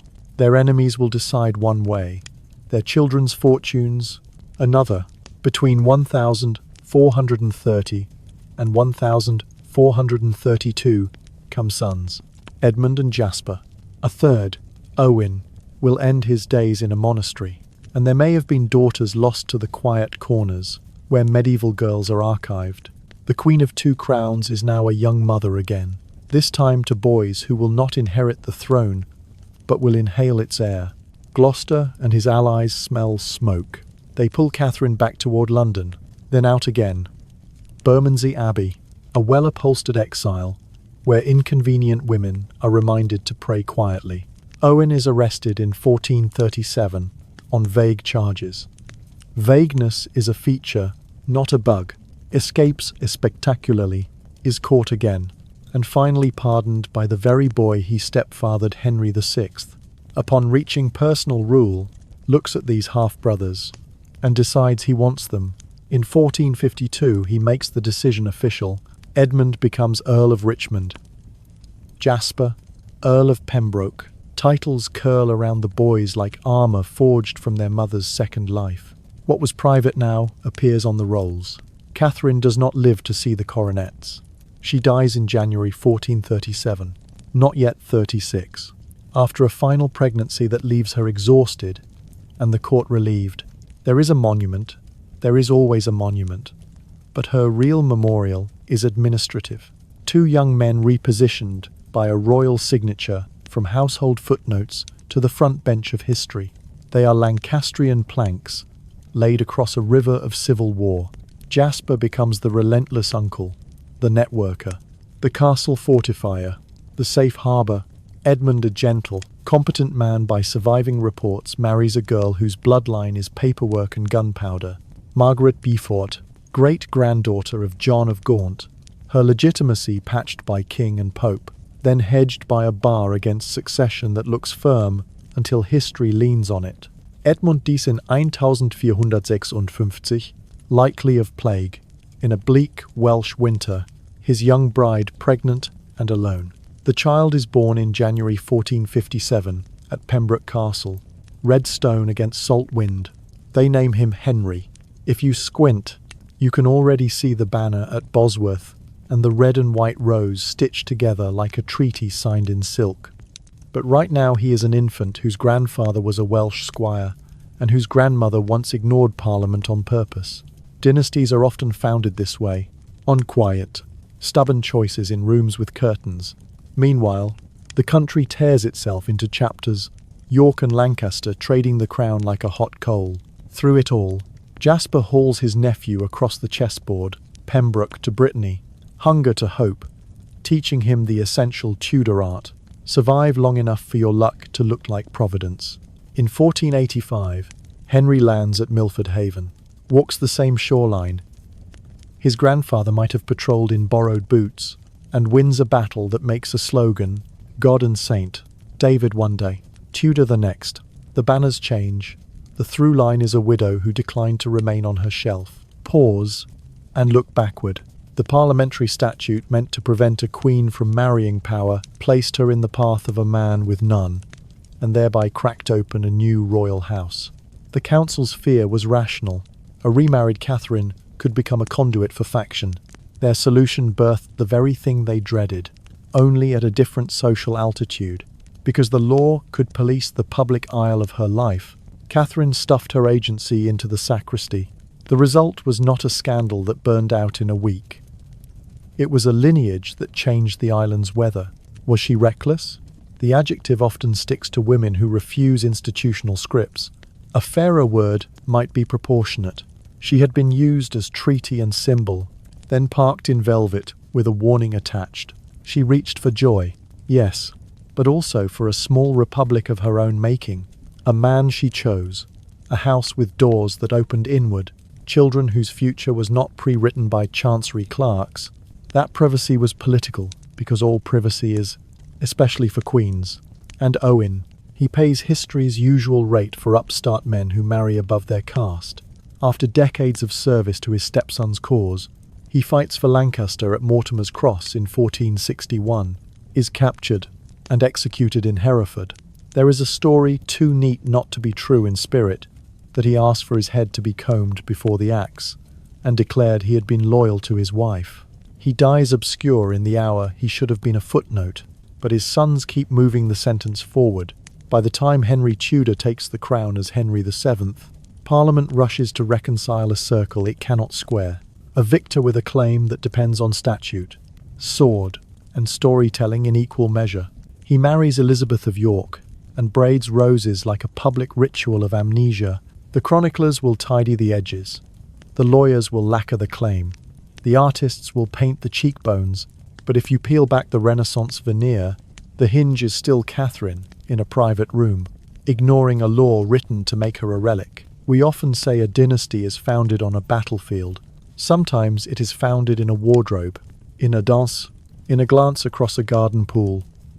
Choose the legend you like, and enforced later with steel. Catherine of Valois did not seize a crown. She reached for a life. The plant that grew from that reaching cracked stone. He rides into the chronicles as a banner at Joan of Arc's shoulder-gleaming armour. The smell of horses and damp canvas.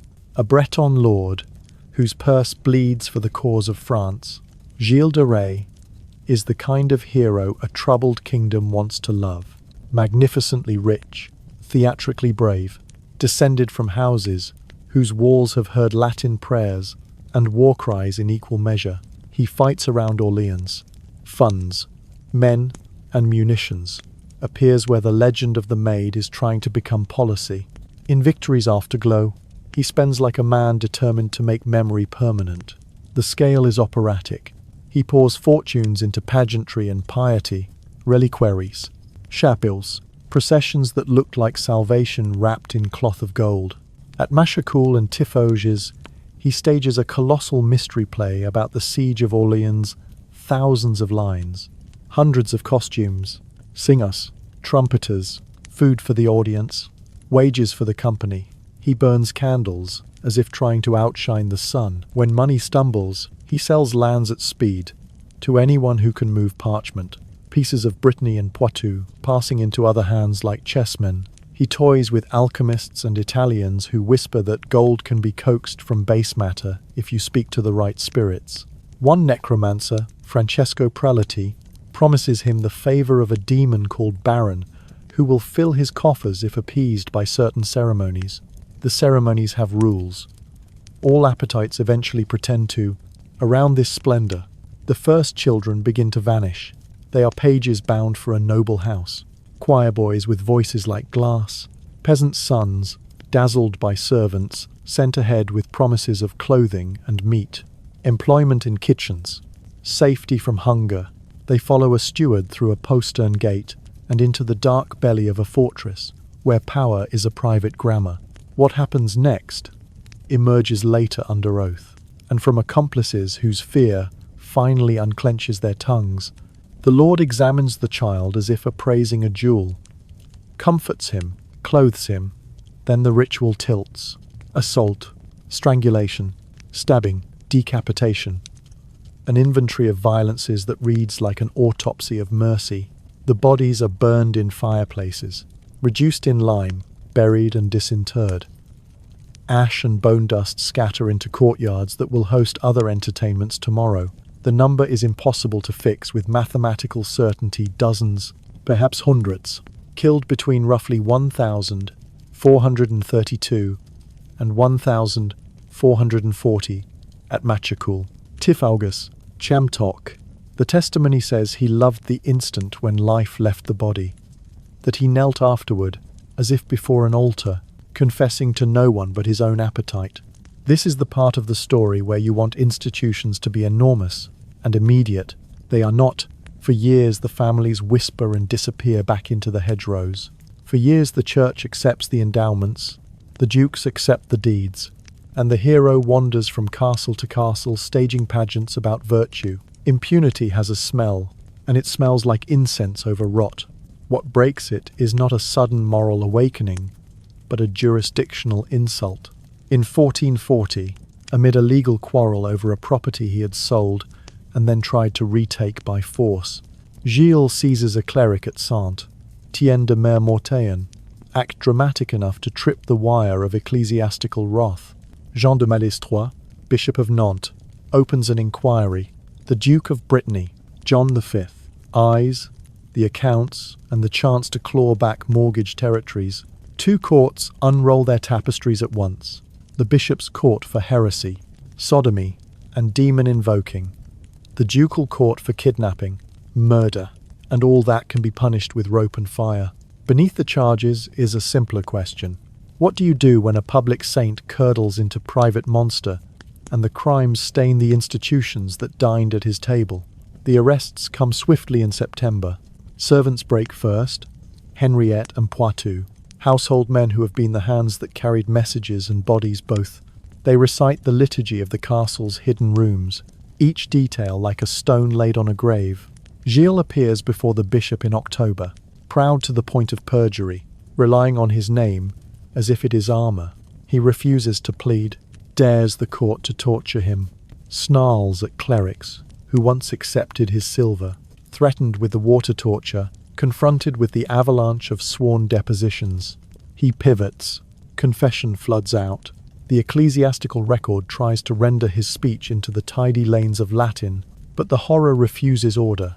It arrives in fragments, like nightmares reported at dawn. The trial is theatre, because it must be. The church needs the didactic spectacle, a hero laid low by sin, a community cleansed by public truth. The ducal court needs the legal choreography, due process visible enough that confiscations read as justice, not opportunism. And the people of Nantes need to stand before a stage where their vanished sons are not reduced to rumour. So the courts proceed with an almost ceremonial clarity. Gilles admits to murders, to ritualized assaults, to invoking demons in the hope of wealth. He names his accomplices. They confirm him. The transcripts preserve revolting specifics, the better to ensure the audience recognizes the enemy in their midst is not the devil in the abstract, but the smiling lord at mass. Economics hums beneath the piety. The duke seizes properties to offset debts. Relatives race to preserve dowers and foundations. Bishops are careful to keep church narratives tidy, to emphasize that the monster was always a layman, trespassing on sacred ground, even when he was paying for the marble. In a society saturated with ritual, the counter-ritual becomes the cure. Sentence is passed. Death by hanging at Nantes. The bodies to be burned. On the 26th of October 1440, Gilles de Rais and his two principal accomplices are led to the meadow of execution as if to a final procession. Contemporary accounts say he spoke to the crowd with a rhetoric that had once moved troops, begging parents forgiveness, urging them to pray for their children penitent. Performative. Both. He requests to die first. The gallows do their work. The pyre climbs. In a gesture that feels like a culture trying to split its own difference, concerned noblewomen plead for Gilles' body to be taken down before complete destruction and buried at the Carmelite church. Mercy staged atop horror. The script must end with a catechism. What remains is not clarity, but residue. How many? We will never know. How could no one act sooner? Men did act when their jurisdictions were challenged, when their money was threatened, when their reputations required a ritual of cleansing. Meanwhile, mothers noticed empty beds. Fathers walked hedgerows, calling names that never answered. The estates he sold so many, so quickly, suggest a man devouring himself to keep his theatre lit. The demon he wanted to summon promised gold. The demon he fed was ordinary, appetite, and the confidence that silk and sanctuary would always intercede. 2 sober footnotes for a story that attracts exaggeration like a corpse draws flies. First, the trial record, though conducted under the shadow of political motives and without modern safeguards, is unusually thick. Multiple jurisdictions, many witnesses, overlapping confessions. Even if you are rightly wary of medieval courts, the mesh is tight. Second, the later myth of Bluebeard, the serial wife killer in Perrault's tale, is sometimes tied to Gilles. It reads more like an echo than a source. A fairy tale, grabbing a name to weight its moral with an already heavy stone. Charisma is not character. Hero worship is not audit. Institutions protect what flatters them until protecting it threatens them. Gilles de Rais is what happens when a man becomes a monument before anyone checks the foundation. He gave France victories to cheer, chapels to smell of beeswax and redemption. He also turned castles into slaughterhouses, trusting that reputation would launder reality. For a while, he did. Then the wrong cleric was touched. The wrong law tripped. The unpayable debts tallied, and the great machine of order decided to remember the children and forget the donor. You want the moral to be clean, that bad men are revealed in time and punished, that courts get there when they can, that saints and monsters wear different faces. The record refuses that comfort. The faces are the same. The applause at Orleans and the screams in a castle corridor share a century, a patron, a purse. The trial was a pageant because the crimes had been pageants. Choreography, speeches, costumes, an audience compelled to see. The final act tries to teach that repentance can redeem even a butcher, that institutions can correct themselves, that prayers can reassemble what fire destroys. But the lesson that sticks is simpler and uglier. Power loves to be adored, and while we are busy adoring it, we do not always count the missing. The rope breaks a neck. The fire edits a body into ash. The ledger remains. It lists pageants and endowments, chapels and castles, servants' names and children without gravestones. It lists the way admiration became camouflage and how long it took to matter that it was camouflage at all. She enters not by stealth, but by decree. Agsand Sorrel young, luminous, and devastatingly aware of her own effect, does something no Frenchwoman has done before.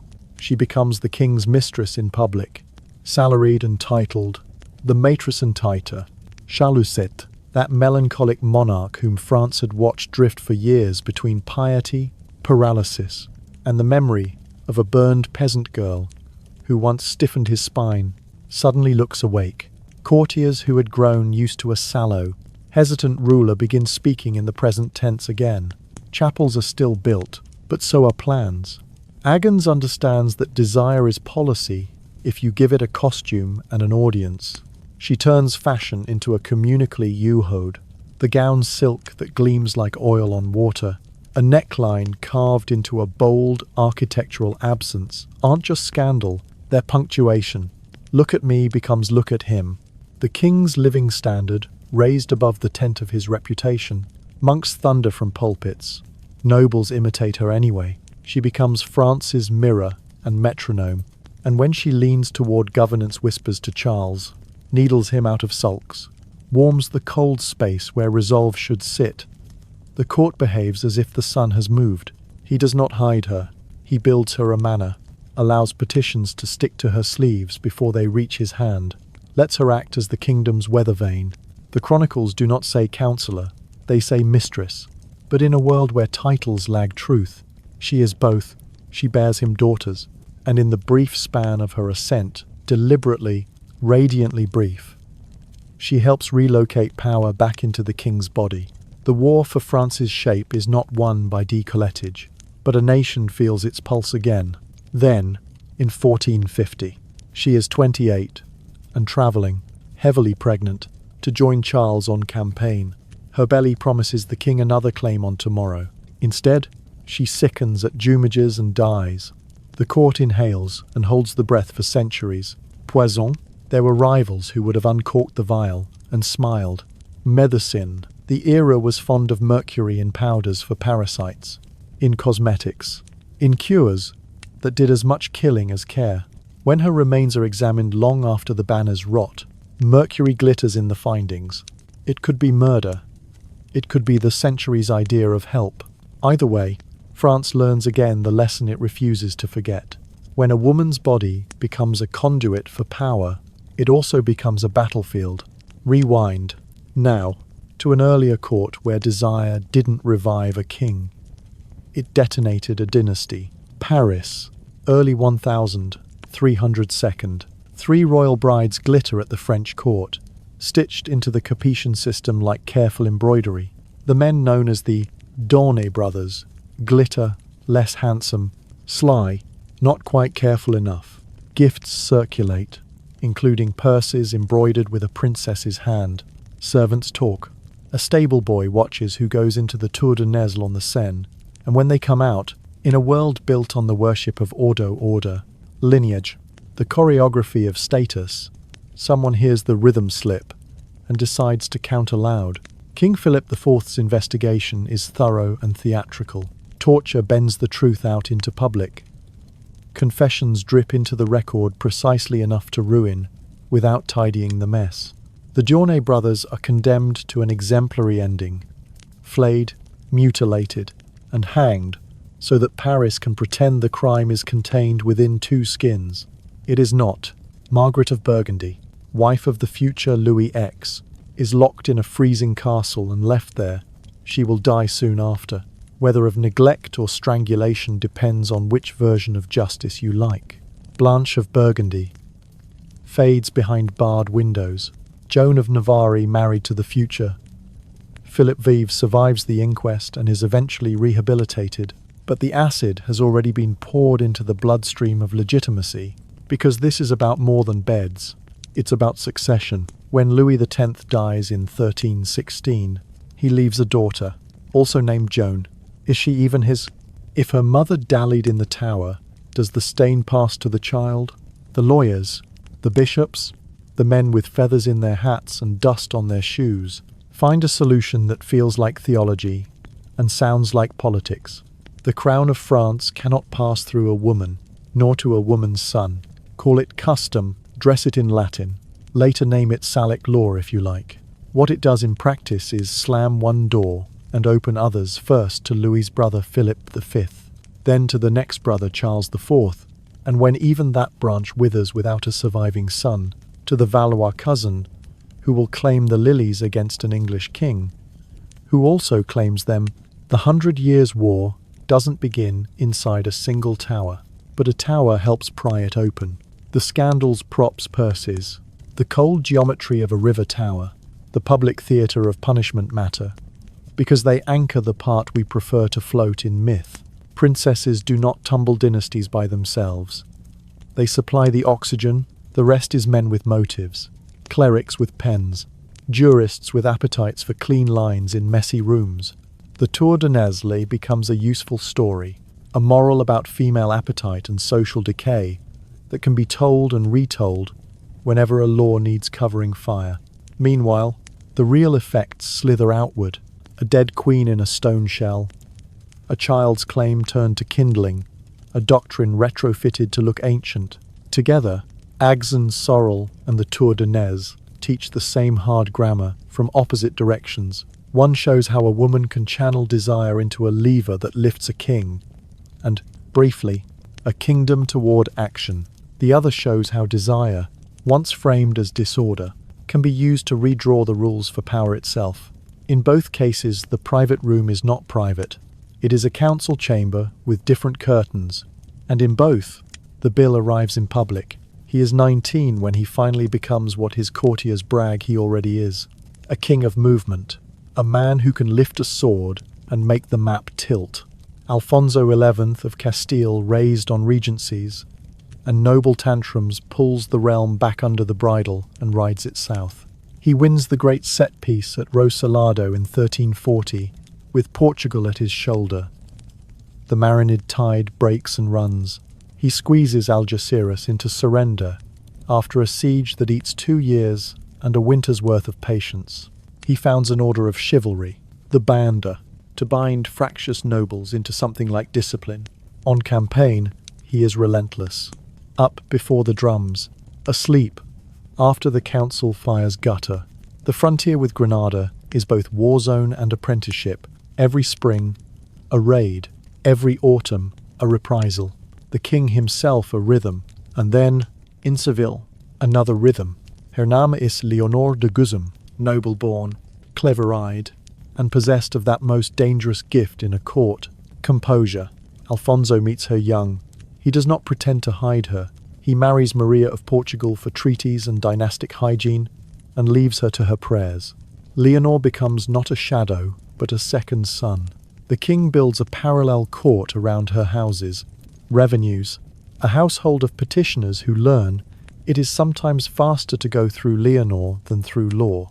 He acknowledges every child she bears, 10 in all, as if the chancery itself were a midwife. He hangs titles on them like amulets. Twin boys, Enrique and Federique, are made, in time, Count of Trustmara and Master of Santiago. Others become lords of towns that smell of oranges and dust. Nobles who once measured their worth by proximity to the Queen now learn to bow twice. This is not a private sin, nervously concealed. It is policy wrapped in intimacy. Alfonso's enemies grit their teeth and keep riding south because he is winning. And winners get to offend etiquette. The Queen, Maria of Portugal, wait, publicly ignored, privately humiliated. She bides her years at court with the patience of a ledger. If you want to know what resentment looks like when it goes to school, study a sidelined queen. Leonor's court is not just cushions and favours.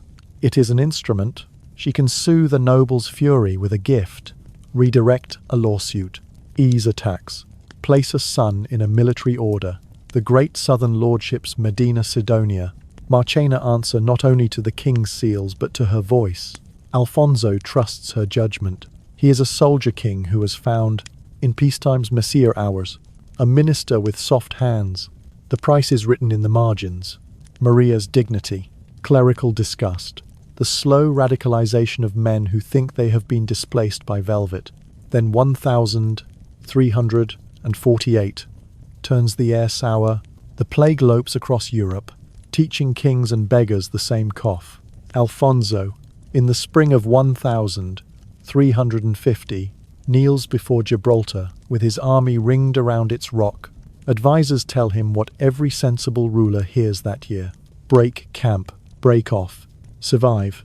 He does not. A frontier king refuses to let a germ dictate strategy. The Black Death disagrees. It finds him in his pavilion. By late March, he is dead at 38. The candles in one tent snuffed, while all the others burn on in sudden panic. Power hates a vacuum.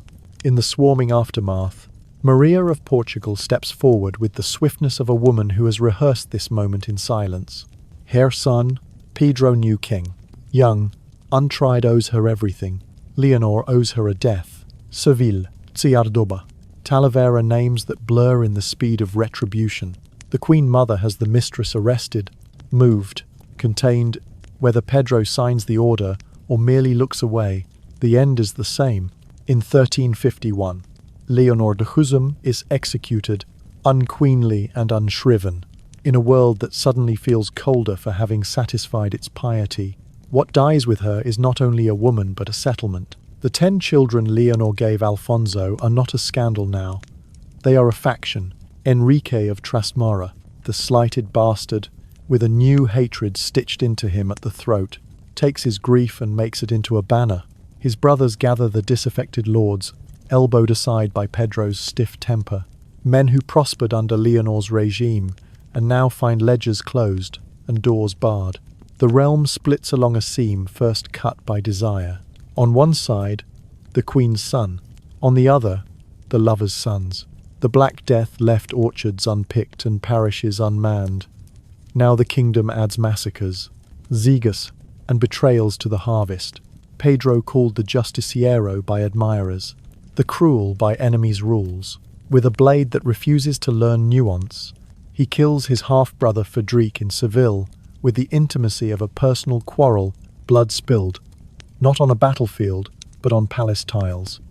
He hunts rivals until even neutrals feel threatened. Henrique flees, returns with French help, flees again, returns with more.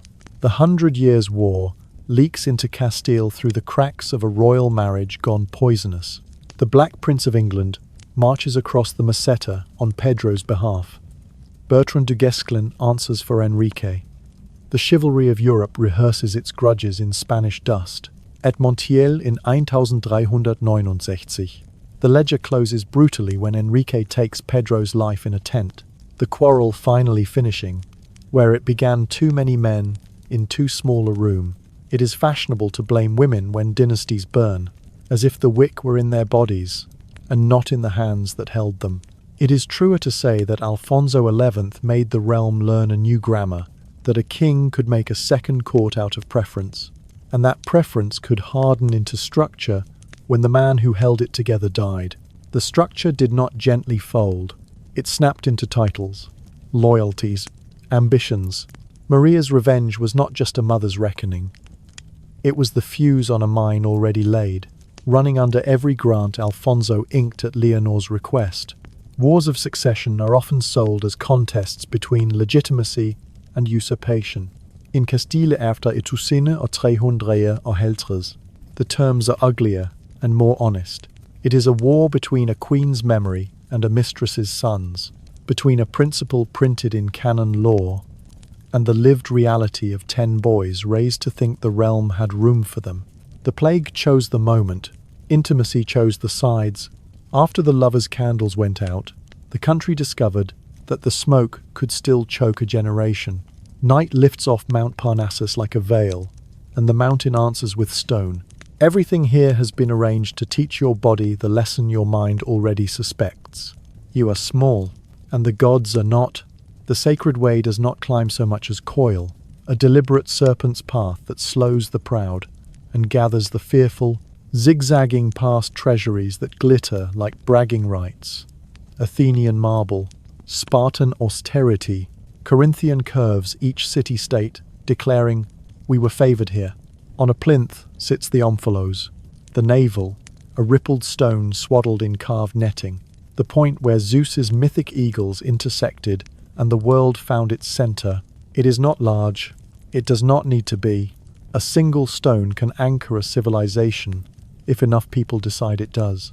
The air is clear, smelling of thyme and sharp rock. Far below, the olive sea in the valley shivers in the light like scales. Ahead, the temple of Apollo catches morning and throws it back as authority columns fluted into attention. Pediment crowded with gods who do not move, and therefore command, "Know thyself." The stone whispers in cut letters as you pass. Nothing in excess, adds another. You are already halfway translated from person into petitioner. Ritual here is not decoration. It is choreography designed to lift a woman out of herself and set her down as a mouth for a god.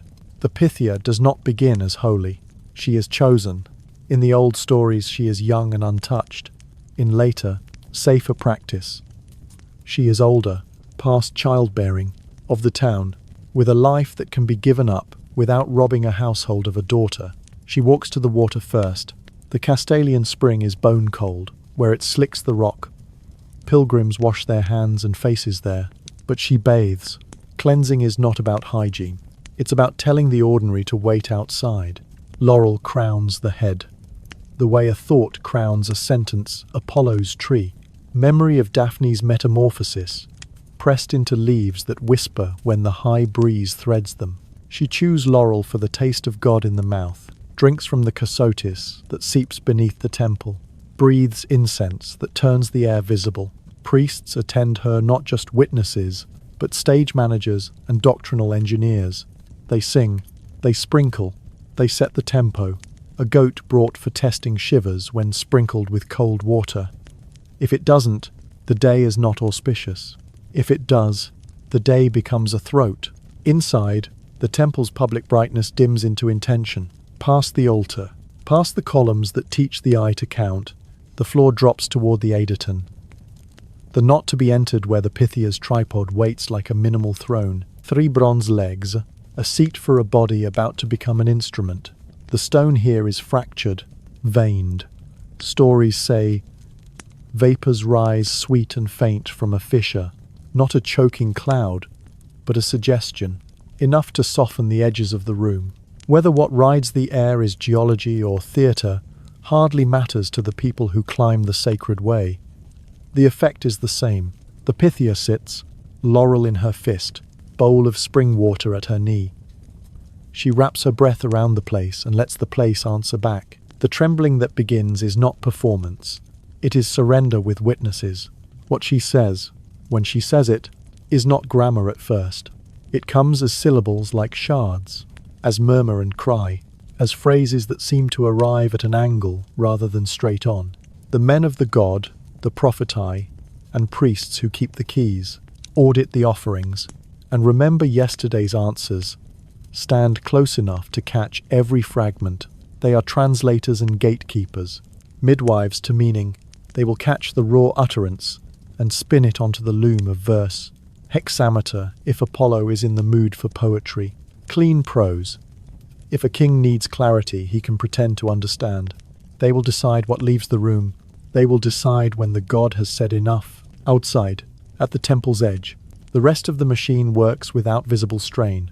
Petitioners queue with sacrifice and questions sealed in wax or clenched behind the teeth. A Thessalian envoy wants a war wrapped in approval. A farmer wants rain that doesn't wash the field away. A mother wants an answer that will let her sleep. The schedule obeys Apollo's calendar. His speaking season is 9 months. In winter, they say, Dionysus holds the mountain, and prophecy sleeps or dreams in a different register. Even the god has office hours. The priests control the queue, move cities past rivals with a practiced neutrality that is never only piety. They record, steward, and archive. They can quote an answer given 20 years ago to a different man for a similar sin. They know how much a silver bowl weighs, and which city-state has paid for a new treasury, because the last one felt suddenly too small. They are the temple's memory and its audit, but the heart is the woman on the tripod, a citizen matron whose voice is now being stitched into the fabric of laws and sieges, marriages and sea voyages. The ritual has stripped her of name, the way the mountain stripped you of pride. What remains is function. She is less speaker than instrument flute for Apollo's breath, the drum for his pulse, but instruments have bodies, and bodies have limits. She will not sit every day. She will not speak without the goats shiver. She will retire to ordinary rooms afterward, and eat bread, and feel her fingers again. The priests will keep the words, roll them into oracles, and send them down the sacred way, like arrows feathered with ambiguity. A wall of wood will save you. The god will say to someone else, another time, you will destroy a great empire. To another, here, at the navel. Destiny rarely uses full names. Awe is not itself an argument, but at Delphi it functions like one: the climb, the cold water, the laurel taste, the bronze tripod, the sweet, thin breath in the stone together. They manufacture consent to mystery. You do not leave with proof. You leave with a sentence that will arrange your life around it, because it came wrapped in ritual that made your legs tremble and your throat tight. And when you carry that sentence down the sacred way past treasuries that glint like footnotes, past the omphalos with its netted skin, past the maxims chiseled to read like scars. You are no longer simply a citizen or a king. You are a person with a God's answer in your pocket and the priest's handwriting on your future. The mountain has spoken. The city will have to interpret. The God speaks in sentences that feel complete until you try to live inside them. Croesus of Lydia learned that the hard way. He did everything right by the book, tested the oracles with a trick question. What is the king doing today? Boiling tortoise and lamb in a bronze pot. Crowned Delphi with gold, when it alone answered truly. Then asked the question that matters to kings. If he crossed the Halys River to strike Persia, what then? The Pythia's line came back polished like a coin. If you cross the Halys, you will destroy a mighty empire. Croesus read it the way powerful men prefer to read themselves, and marched. On the other bank waited Cyrus and history. Lydia burned, captured. Croesus supposedly cried out, Solon, on the pyre, summoning a Greek sage, who once told him no living man could be called happy. An unlikely rain put out the flames in some versions. In all versions, the lesson lands. The oracle did not lie. The empire destroyed was his. And yet kings kept sending questions because they also kept winning with the right interpretations. When Xerxes rolled west with the largest army Greece had ever seen, Athens did not ask for flattery. It asked for survival. The first answer was, bleak walls will fall, fire will eat your home. So the city begged for a second turn. This time came the riddle that could be read two ways. Trust in the wooden wall, and a darker gloss on Salamis. You, Divinas Olamis, will bring death to women's sons. Some said the wooden wall meant the thorn fence around the Acropolis. Themistocles said it meant ships. Eargid, hard, that the line pointed to the sea, that the death named at Salamis would be mostly Persian sons, drowning in a cut channel if Athens abandoned the city, put its people on boats, and fought like a coastal nation. He won the argument. Then the battle. The Greeks lured the Persian fleet into tight water, rammed, boarded, butchered. Salamis was a slaughterhouse and a turning point. Was that Apollo's plan? Or was it the clarity of a general who could hear a metaphor and build a navy from it? At Delphi there is always that double truth. The god speaks. The human decides what the god meant. Sparta's riddle was crueler, because it was as plain as fate ever gets. Before Thermopylae, the oracle told the Spartans that either their city would be sacked, or a king from Heracles' line must die. Leonidas could have tried to thread the needle with prayers and provisions. Instead, he packed for death. He took 300 Spartiates, and a larger Greek levy to the narrow gate, bought time with their bodies, and made the kind of story that glues a people together for centuries. When he fell under a storm of arrows and the pass finally gave, the prophecy felt satisfied. Necessary sacrifice is easier to sell when the receipt bears a god's signature. But Delphi was not a war office alone.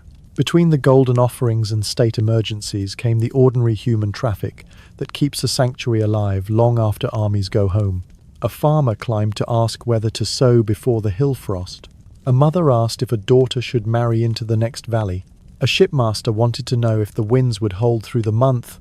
Colonists stood in line with city founders and mercenaries. Where should we build? On what riverbank does the god favor us?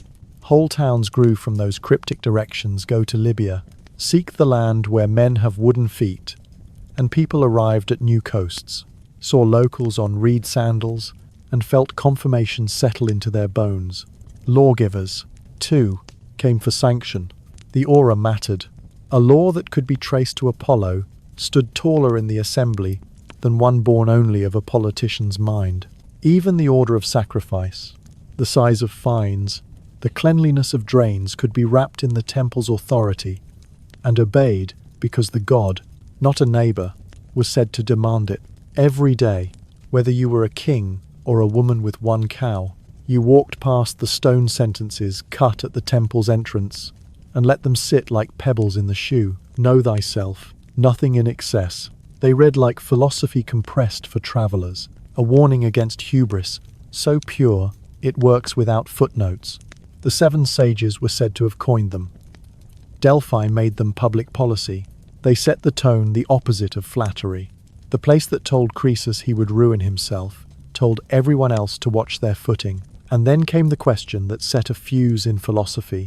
Socrates did not go himself. His friend Chaerephon did, asking if anyone was wiser than that argumentative little man in Athens. The answer came back like a dare. None is wiser. Socrates called it a puzzle more than a compliment. He set out to falsify the god by interviewing statesmen, topples, craftsmen, discovering, to his annoyance and amusement, that those with reputations for wisdom did not know what they did not know. His own edge, he decided, was only this, an awareness of ignorance that kept him searching. I am wise because I know that I do not know. The line that would later be packed into dialogues and classroom charts is really a pious problem-solving move. If Apollo cannot lie, and Socrates is not wise in the usual sense, then wisdom must live where certainty ends. A single Delphic sentence rerouted a life, and then a tradition, bending Western thought toward questions that refuse to close. This is the strange power of Delphi's speech. Riddles strong enough to steer fleets, sentences short enough to fit on stone, ambiguity that somehow forces clarity. Croesus misread a future and lost a kingdom. Themistocles read a metaphor and saved one. Leonidas read a cost and paid it. Meanwhile, the small river of daily petitions kept running. Births and droughts and lawsuits. A seamstress's prayer for steady hands. A soldier's for steady pay. The priests kept the books. The god kept his tone. The mountain kept its silence between answers. And always, the burden of meaning fell to the humans who carried those lines back down the sacred way and made laws, or voyages, or graves out of them. The sacred way climbs like a question, and the answers glitter on either side. Treasuries, small temples with big egos line. The path, each a marble boast from a city that wanted Apollo to remember its victories and its vaults. Siphnos pays in carved maidens holding up the roof. Athens stacks Parian marble into a tidy chest after Marathon. A stone receipt for Persian shields hung inside. At every turn a pedestal, a bronzed charioteer, a procession in freeze frame. The walk to the god is less pilgrimage than parliament of pride. You can read the balance of power in the sunlight. Who has money this year? Who won a sea fight? Who hopes to buy a favourable phrasing next season by leaving a golden bowl today? The mountain remembers all of it. Stone is patient. Delphi governs through awe and through calendar. Every 4 years, the sanctuary stops being merely a court of appeals and becomes a theatre of excellence. The Pythian Games, second only to Olympia, braid, athletics, and art. This is Apollo's house. After all, runners take the dust, wrestlers knot themselves to silence, and chariots hiss past in a circle of risk. But the purest devotion is musical. Oloikin, Cytheris ring. Poets set odes like flights of swallows. Victors don laurel the god's leaf, bitter on the tongue, sweet on the resume, and carry it home as a portable, perfumed legitimacy. For a few bright days, cities that might be knifing each other at sea agree to share a rhythm. The god's timetable forces rivals to sit in the same stands and applaud when a Theban lyrist conquers a Spartan ear. Around this spectacle sits the Amphictyony, a league of tribes, pledged to protect the sanctuary and, not coincidentally, to use it. The council arbitrates temple disputes, sets rules for the games, and levies fines on cities that let their piety slip into vandalism. In practice, the Amphictyony can feel like a shareholder meeting for Hellene's vote casting with oaths and incense. When someone tries to farm the sacred plain, when a city insults the god by defaulting on a fine, the League declares a sacred war. And Greece discovers again that blasphemy is a superb pretext for politics. Armies march to protect Apollo. Generals settle scores. Yet the arrangement works well enough that Delphi functions as a pan-Hellenic parliament by other means. Monuments as speeches, odes as lobbyist briefs, prophecies as minutes. Everyone quotes, and no one reads the same way twice. Foreigners learn the grammar of this place fast. Croesus flooded it with Lydian gold, and learned that flattery doesn't buy clarity. Pharaohs sent gifts. Distant colonies in Sicily and Cyrene treated the trip like a bloodline check. Getting their founding myths stamped with a seal from Apollo, Rome arrived first as a tourist. Then as landlord, Republican generals sought the same sentences Greek kings had squeezed for centuries. Imperial appetites changed the tone. Nero, specifically, played the cithara in Greece and carted off statues as if the sanctuary were a showroom. Others, like Hadrian, loved and restored. Plutarch, a local priest and biographer under Rome, wrote essays from inside the sanctum about why the oracles no longer speak in hexameter, about why some days the god feels nearer, and some days the tripod seems merely wood and brass. Even in decline, Delphi thinks about itself, which is its shrewdest habit. Decline has 100 authors and one headline: earthquakes shake columns loose and scare worshippers into other valleys. The springs change, and the famous pneuma thins. The god's breath begins to skip, trade routes slide, wars reorder patronage. The temple still answers, but more rarely, and the treasuries are easier to open with knives than with prayers. Rome's size dilutes everything it touches. The more gods in the empire, the less any single voice can dominate the schedule. And then a new faith rises that does not want another voice at all. Christianity does not negotiate with Delphi. It reframes it. What was once the breath of a god becomes, in sermons, the hiss of demons. The tripod is recast as a stool for deceit. Bishops warn their flocks away from the mountain and toward altars that promise certainty rather than riddles. Theodosius' later laws outlaw sacrifice and shutter sanctuaries. The ritual grammar of Greece is declared illiterate in a Christian world. Yet the story is not only hammer and edict. There is the slow exhale of a culture changing its mind about where meaning lives. The way markets and marriages and funerals quietly switch to new scripts, even before statues are toppled. Julian, Rome's last pagan emperor, called the apostate, because he tried to reverse the tide, asks Delphi for a word to steady his restoration. The message that comes back has the chill of a door closing. Tell the king the finely built hall has fallen.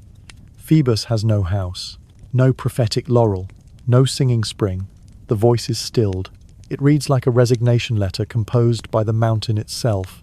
The kind of line later centuries love, because it feels like a chorus ending a play. Whether it was really spoken at that moment or polished later, it captured the truth that Plutarch had already sensed. The voice depends on the conditions, the priests, the spring, the paying cities, the public appetite for ambiguity, and those conditions had changed. So why does Delphi remain, long after the tripod is empty, a working metaphor? Because the world never stopped needing what it offered, an authoritative sentence that refuses to take full responsibility for your life. Know thyself is not a command you can finish. Nothing in excess cannot be coded into law. You have to decide what excess means this year. Even the famous misreadings keep their value. Croesus's error is a lesson in confirmation bias. Wooden wall is a masterclass in strategic metaphor. Leonidas's doom clause is the kind of moral calculus leaders still perform acceptable losses, necessary sacrifices, and still mystify with language, borrowed from something larger than themselves. Delphi endures because it stages the human transaction with meaning with such theatrical economy. A narrow road of bragging gifts that says politics doesn't vanish at the temple door. A woman chosen, purified, enthroned on a tripod power, voiced through a body that society otherwise keeps outside the assembly. A sentence given, then wrestled into plans by men who must live with consequences. Priests counting, advising, translating, guarding the brand. Festivals that teach that rivals can be neighbors for a week if the music is good enough. And when it is over, ruins you can walk through with a guidebook and still feel the conducted current of expectation, as if a careful silence might coax a last syllable from the stones. Even Christianity, which tried to erase the oracle, kept the structure questions posed to an authority, answers couched in parable. A community gathered around a text whose application is the real work. Modern states still decorate their sacred ways with treasuries, Only now they are museums, donor walls, glass towers. Modern games still crown winners. Only now the laurel is a logo and a contract. We pretend to prefer prose, but when crises come, we reach for riddles, red lines, tipping points, wooden walls by other names. We want sentences that can be right in more than one direction, and wrong in ways that teach. So let the hall fall. The sentences travel. The omphalos, a stone claiming to be the world's navel, is ridiculous and indispensable, because every culture wants a place it can point to and say, here the questions are asked properly. The mountain is quieter now. The spring still runs, and people still climb to where the treasuries used to glitter, stand where victors were crowned, and look into the hollow where the tripod stood. Listening for a voice, they will have to invent and interpret themselves. The god may be gone. The method remains. The order begins before the dust even settles. A signal passes down the column, and men who have marched all day become surveyors, carpenters, ditchers, wall builders. The metators stride ahead with their rods and flags, reading the slope of a hill like a sentence. No hollows that puddle, no gullies that funnel attackers. Water within reach, timber close enough to cut. Then the first flags drop into the grass, and an invisible city snaps into place. A square, gates aligned to the wind and the road ahead. Here the Via Praetoria will run like a spine toward the commander's tent. There, the Via Principalis will cross it, a bright seam that divides the army's heart. The markers are small, but to men who've learned the grammar, they are architecture. The field is already half built in the mind. Then the shovels bite. The outer line is cut with a tempo that would shame a metronome. The ditch, the fossa falls away in sections, soil heaved up and inward to raise the agger, the rampart that will carry the wall. In an hour, the perimeter is a trench of shoulder depth. In 2, it is something a tired horse would think twice about jumping. The earth itself becomes a weapon. Wicker baskets pass like buckets in a fire, full of clay, gravel, clods.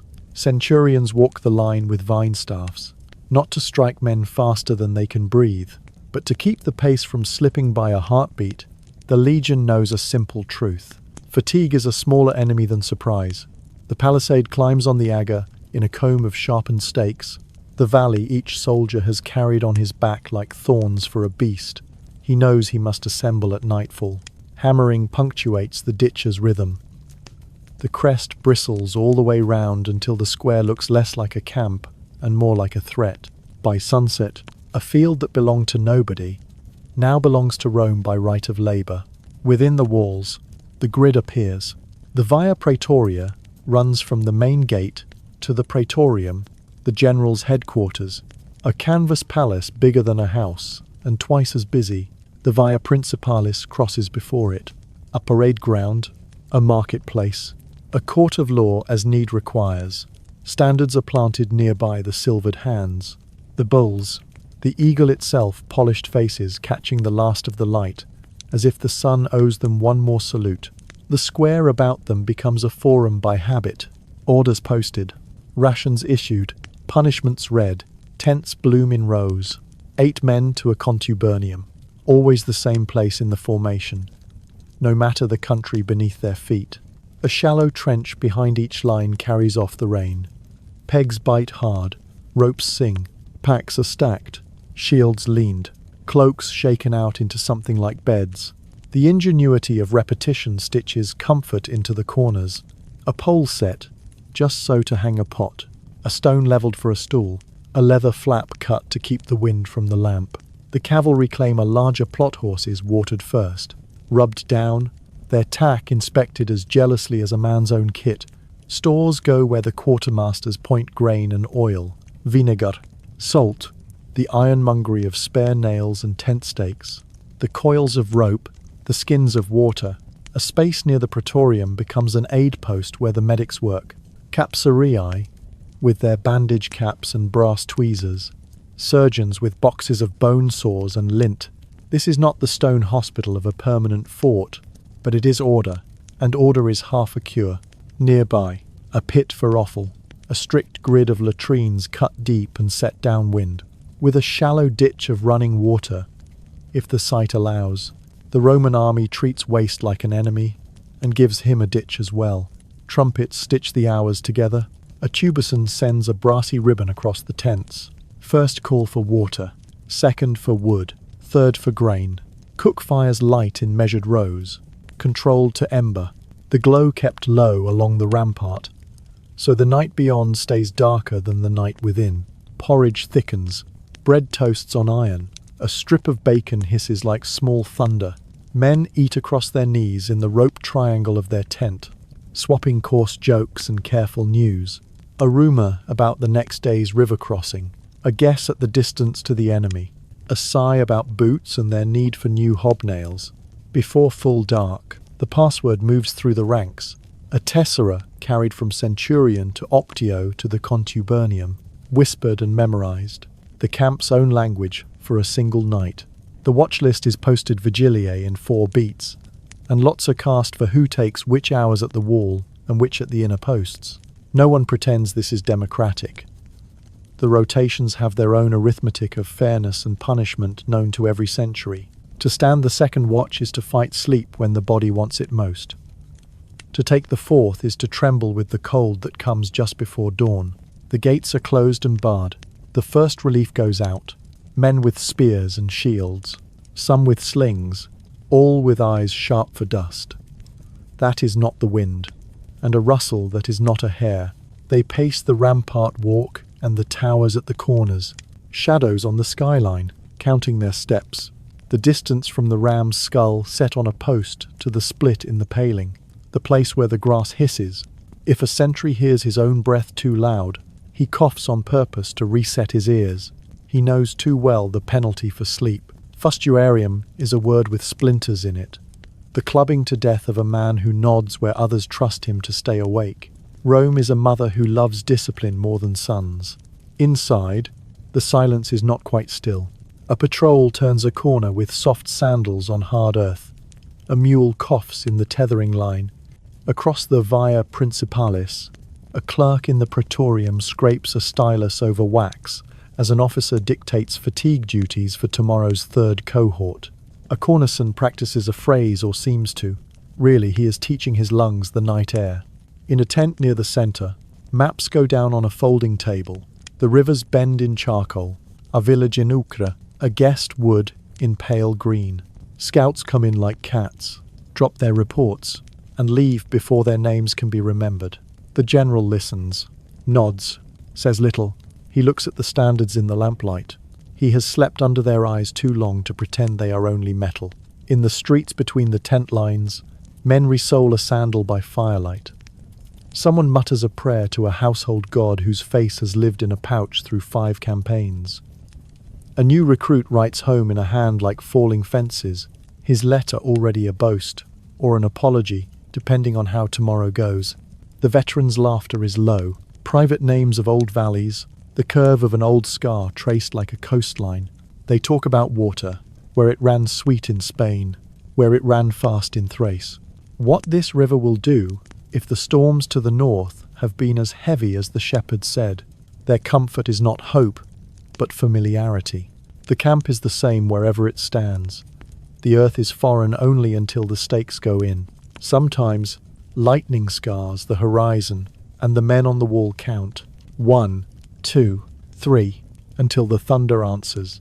Sometimes a fox will set the whole ditch to whispering and make 5 men grip their spears like they want to be the first to call out. Sometimes an enemy scout crawls close enough to hear the trumpet change the watch, learns nothing useful, and goes away with a new understanding of Roman boredom. Midnight arrives by trumpet, and by the slow accordion of sleep. The first watch comes down and walks like ghosts to their tents. The second climbs the ladder to the tower, and all of them, every man, is briefly the fulcrum on which the camp balances. In the dark, punishment and reward trade places. The man who sleeps deep will wake useless. The man who never quite falls through will be first to his kit when the horn cries the alarm. If it cries, most nights it does not. Most nights Rome's genius is simply this, to make even danger routine. Toward dawn, the cold creeps under every blanket. The fourth watch stamps its feet and hums between chattering teeth.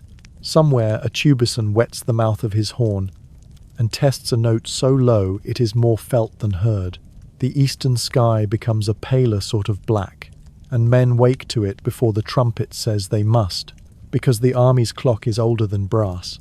In a few minutes the signal will roll the camp up like a scroll. In an hour the ditch will still be there, but the palisade will be a bundle in 8 men's hands. By mid-morning, the square will be only a square of scuffed ground, and the memory of smoke, but for this breath of time, before the call and the clatter, the city stands ditches full, egger high, stakes bristling, streets true, the praetorium lit like an altar, and you can almost hear the hum of it, a low cord of iron, and will, a city by nightfall, a fortress by design, and by dawn, a road again. Dawn lifts the camp like a lid, and the first breath of light finds men already on their feet. The trumpet's note is crisp, a line drawn under the night. Centurions move along the ranks with the same clinical gaze they used at sundown, inspecting belts, buckles, blardis, the shine on a helmet's brow, the edge on a gladius. No romance in this ritual, only the assurance that nothing has frayed while men slept. If the order is to drill, the streets fill with formations, executing turns and halts to the tattoo of hobnails on packed earth. Wooden practice swords thud against posts, weighted javelins arc, land, and are fetched at a trot. If the order is to move, the city that rose yesterday will fold itself back into men and packs by pure habit. Striking the camp begins at the perimeter, fires quenched, ash scattered, embers drowned, the latrine trenches capped and turfed, so the ground won't betray the army's passage by stench or flies.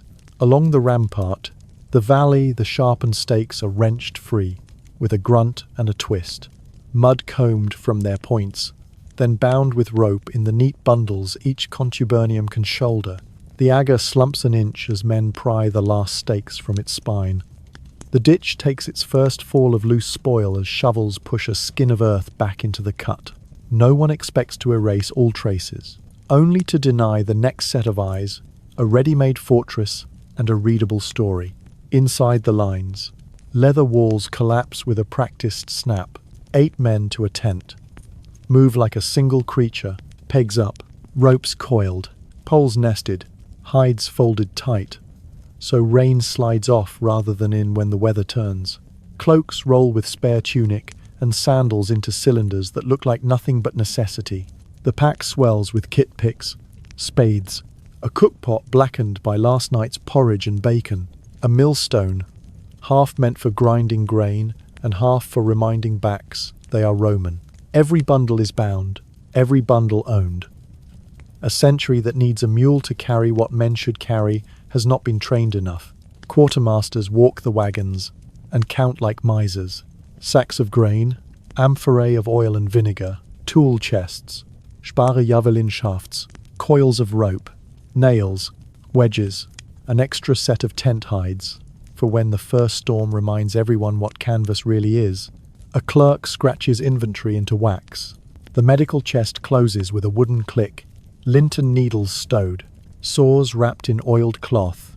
The last patient sent back to his contubernium, with a warning not to pull at the stitch. Mules are watered, hitched. Oxen lean into yokes and snort steam as the morning cool burns off.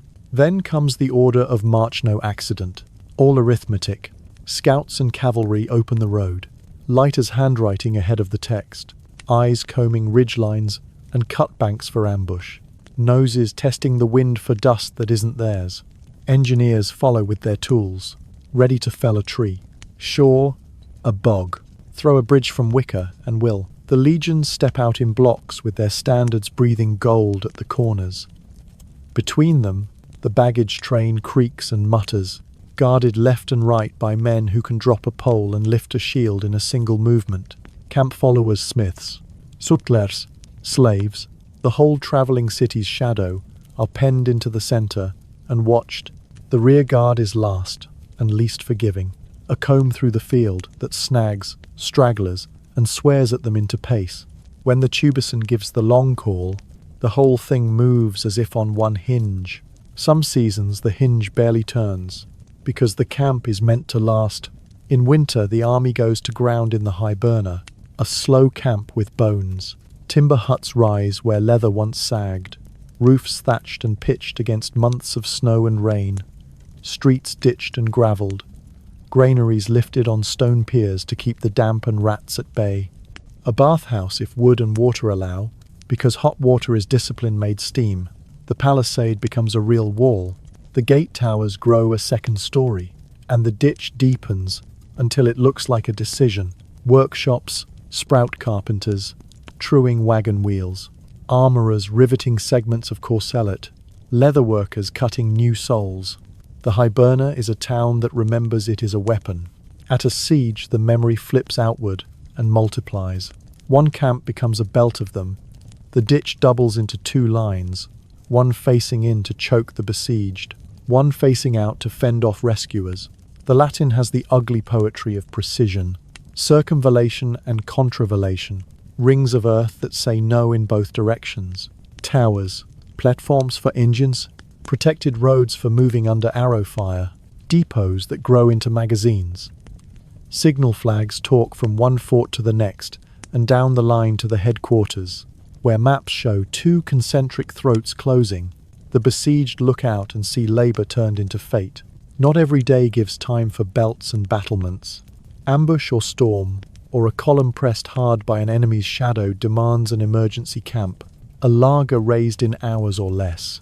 Wagons wheel inward to form a corral of wood and iron. Baggage becomes barricade. Valleys slam into ground, still wet with the last rain. Trench lines are chalk signatures rather than engraved names. Even haste has its grammar. Gates here and here. Stakes closer together. Ditch. Shallow but continuous. Fires low and hooded. Watches shorter and more frequent, because fear blunts attention as surely as wine. A veteran can smell the difference in the air, the metal tang of urgency, and he tightens his straps without being told. Always the same logic. Whether the camp stands for a night, a season, or the long clutch of a siege, safety is labour, security is geometry, and discipline is a habit that does not ask how tired you are. The genius is not in invention, but in repetition, until repetition itself becomes genius. That is why the castra leave shadows that last longer than the tents that cast them. When the empire ebbs and the ditches fill with silt, the grid remains. Century later, you can stand in a European city and read the ghost of a legion beneath your feet. Streets still meet like crossed spears, where the Via Praetoria once ran to the commander's quarters, and the Via Principalis stitched the camp from side to side. A market square sits where the standards once caught the sun. A gate's name remembers a road that led east or north, when east and north were still provinces and not directions. Chester wears its Latin on its sleeve. Castra turned to Chester, and so do Colchester, Manchester, Gloucester. Vienna's old heart holds a fort's outline if you know where to look. Cologne still walks the lines of a colony that grew from a garrison. York squares its shoulders as if the eagle standard were planted at its centre still. The castra's afterlife is a civic one, drains where latrines once were, to forum, where the parade ground stood, a courthouse elbowing the space the praetorium once commanded. What war built for a night? Peace borrowed for 1,000 years.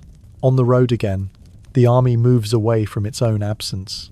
By mid-morning a traveller might come upon the field and see only a scuff of earth, a dark square of crushed grass, a smear of ash, a scrap of cord. Someone will curse losing tonight when the wind finds the gap in his tent.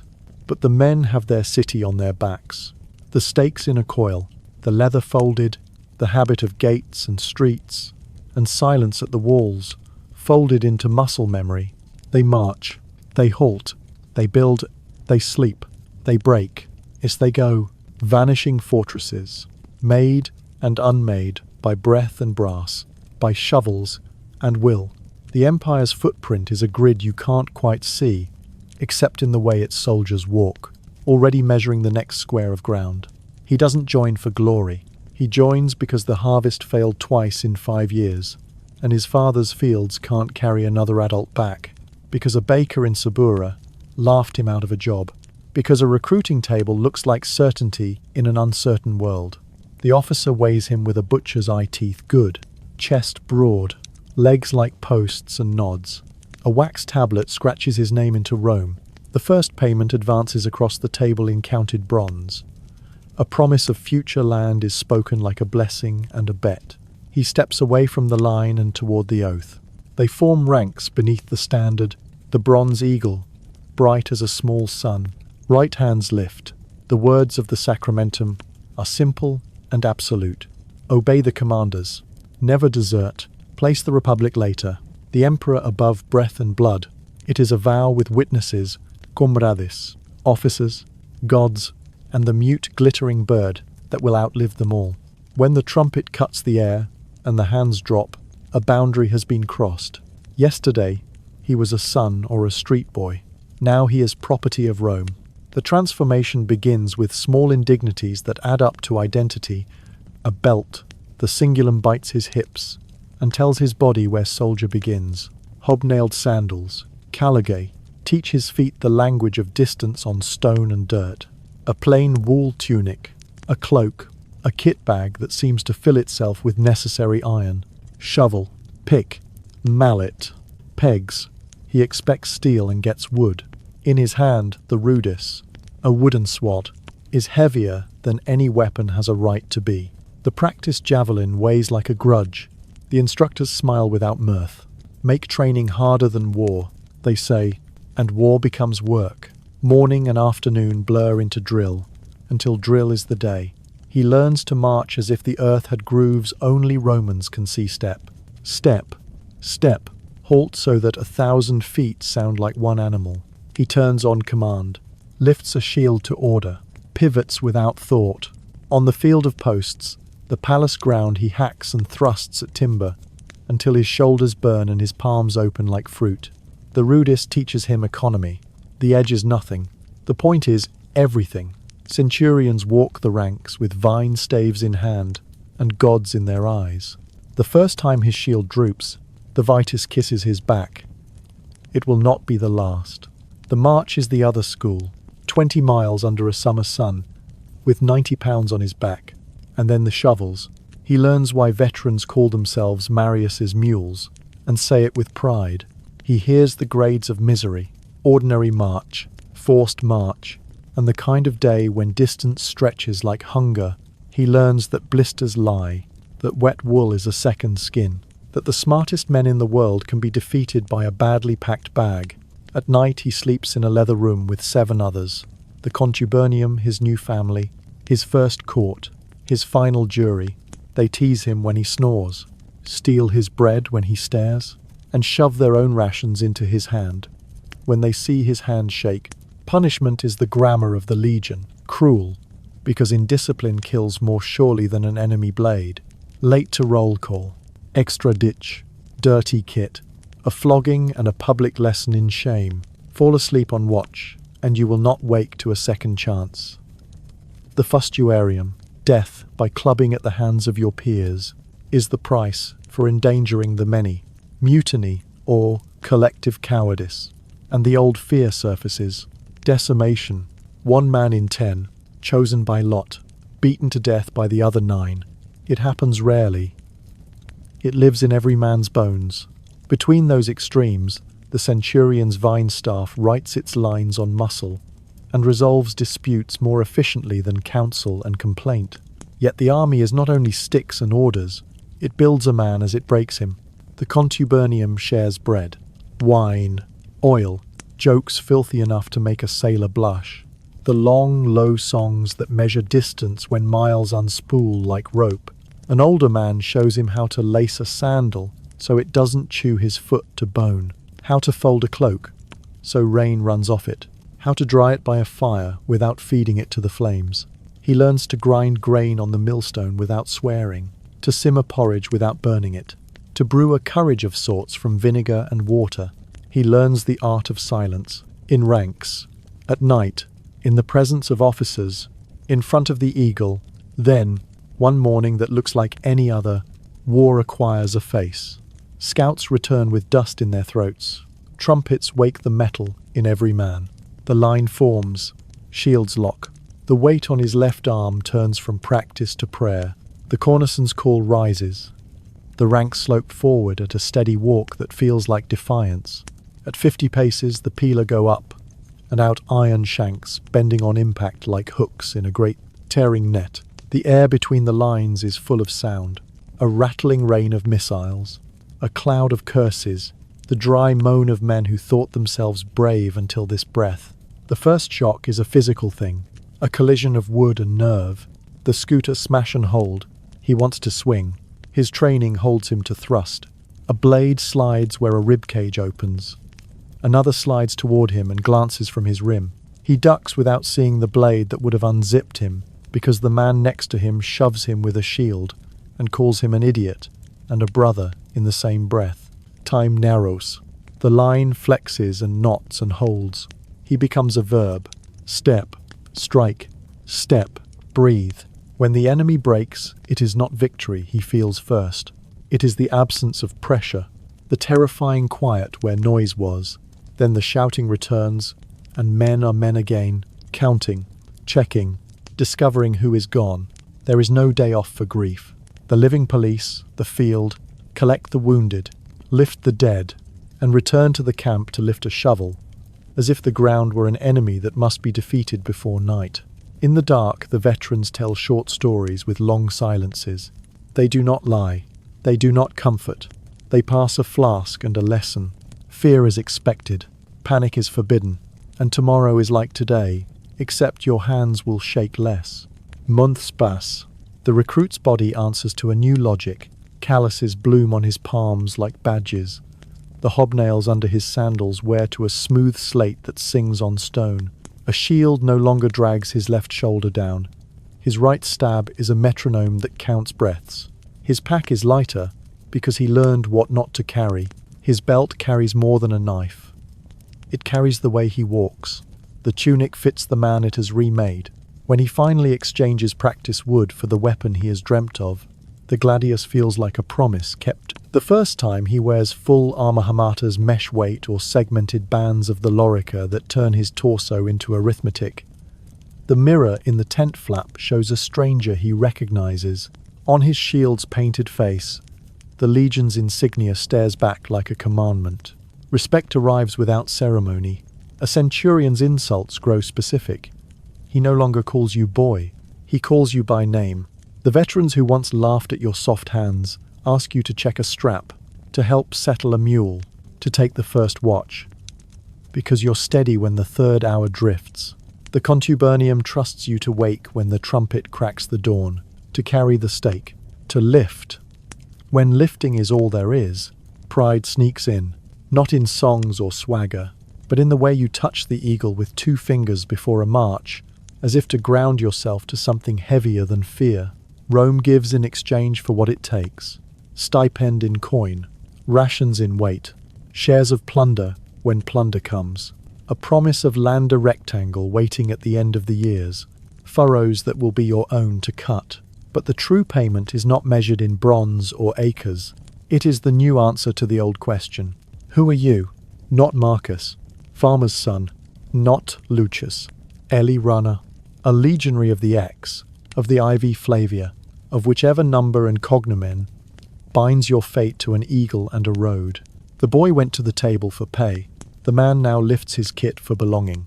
The metamorphosis is never gentle and never mystical. It is 1,000 repetitions of things that seem too small to matter until they are the only things that do. An oath said once and kept daily.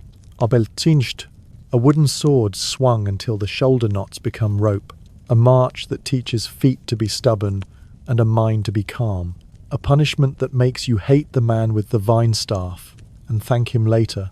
A first battle that strips away everything, not nailed down, and leaves only what holds. A veteran's hand that shoves you back into line at the exact second you need it, and a veteran's nod 3 months later when you do the shoving. By the time the eagle's shadow feels like shade, the transformation is complete enough to fool even you. Body remapped, reflexes installed, allegiance carved deeper than fear. You don't have to think yourself Roman, you walk it. You build it by nightfall, you wear it on your arm, and when the trumpet calls and the line steps forward, you go not because you are told, but because the man to your left and the man to your right are already moving, and your oath was to them as much as to the distant glitter of the bird.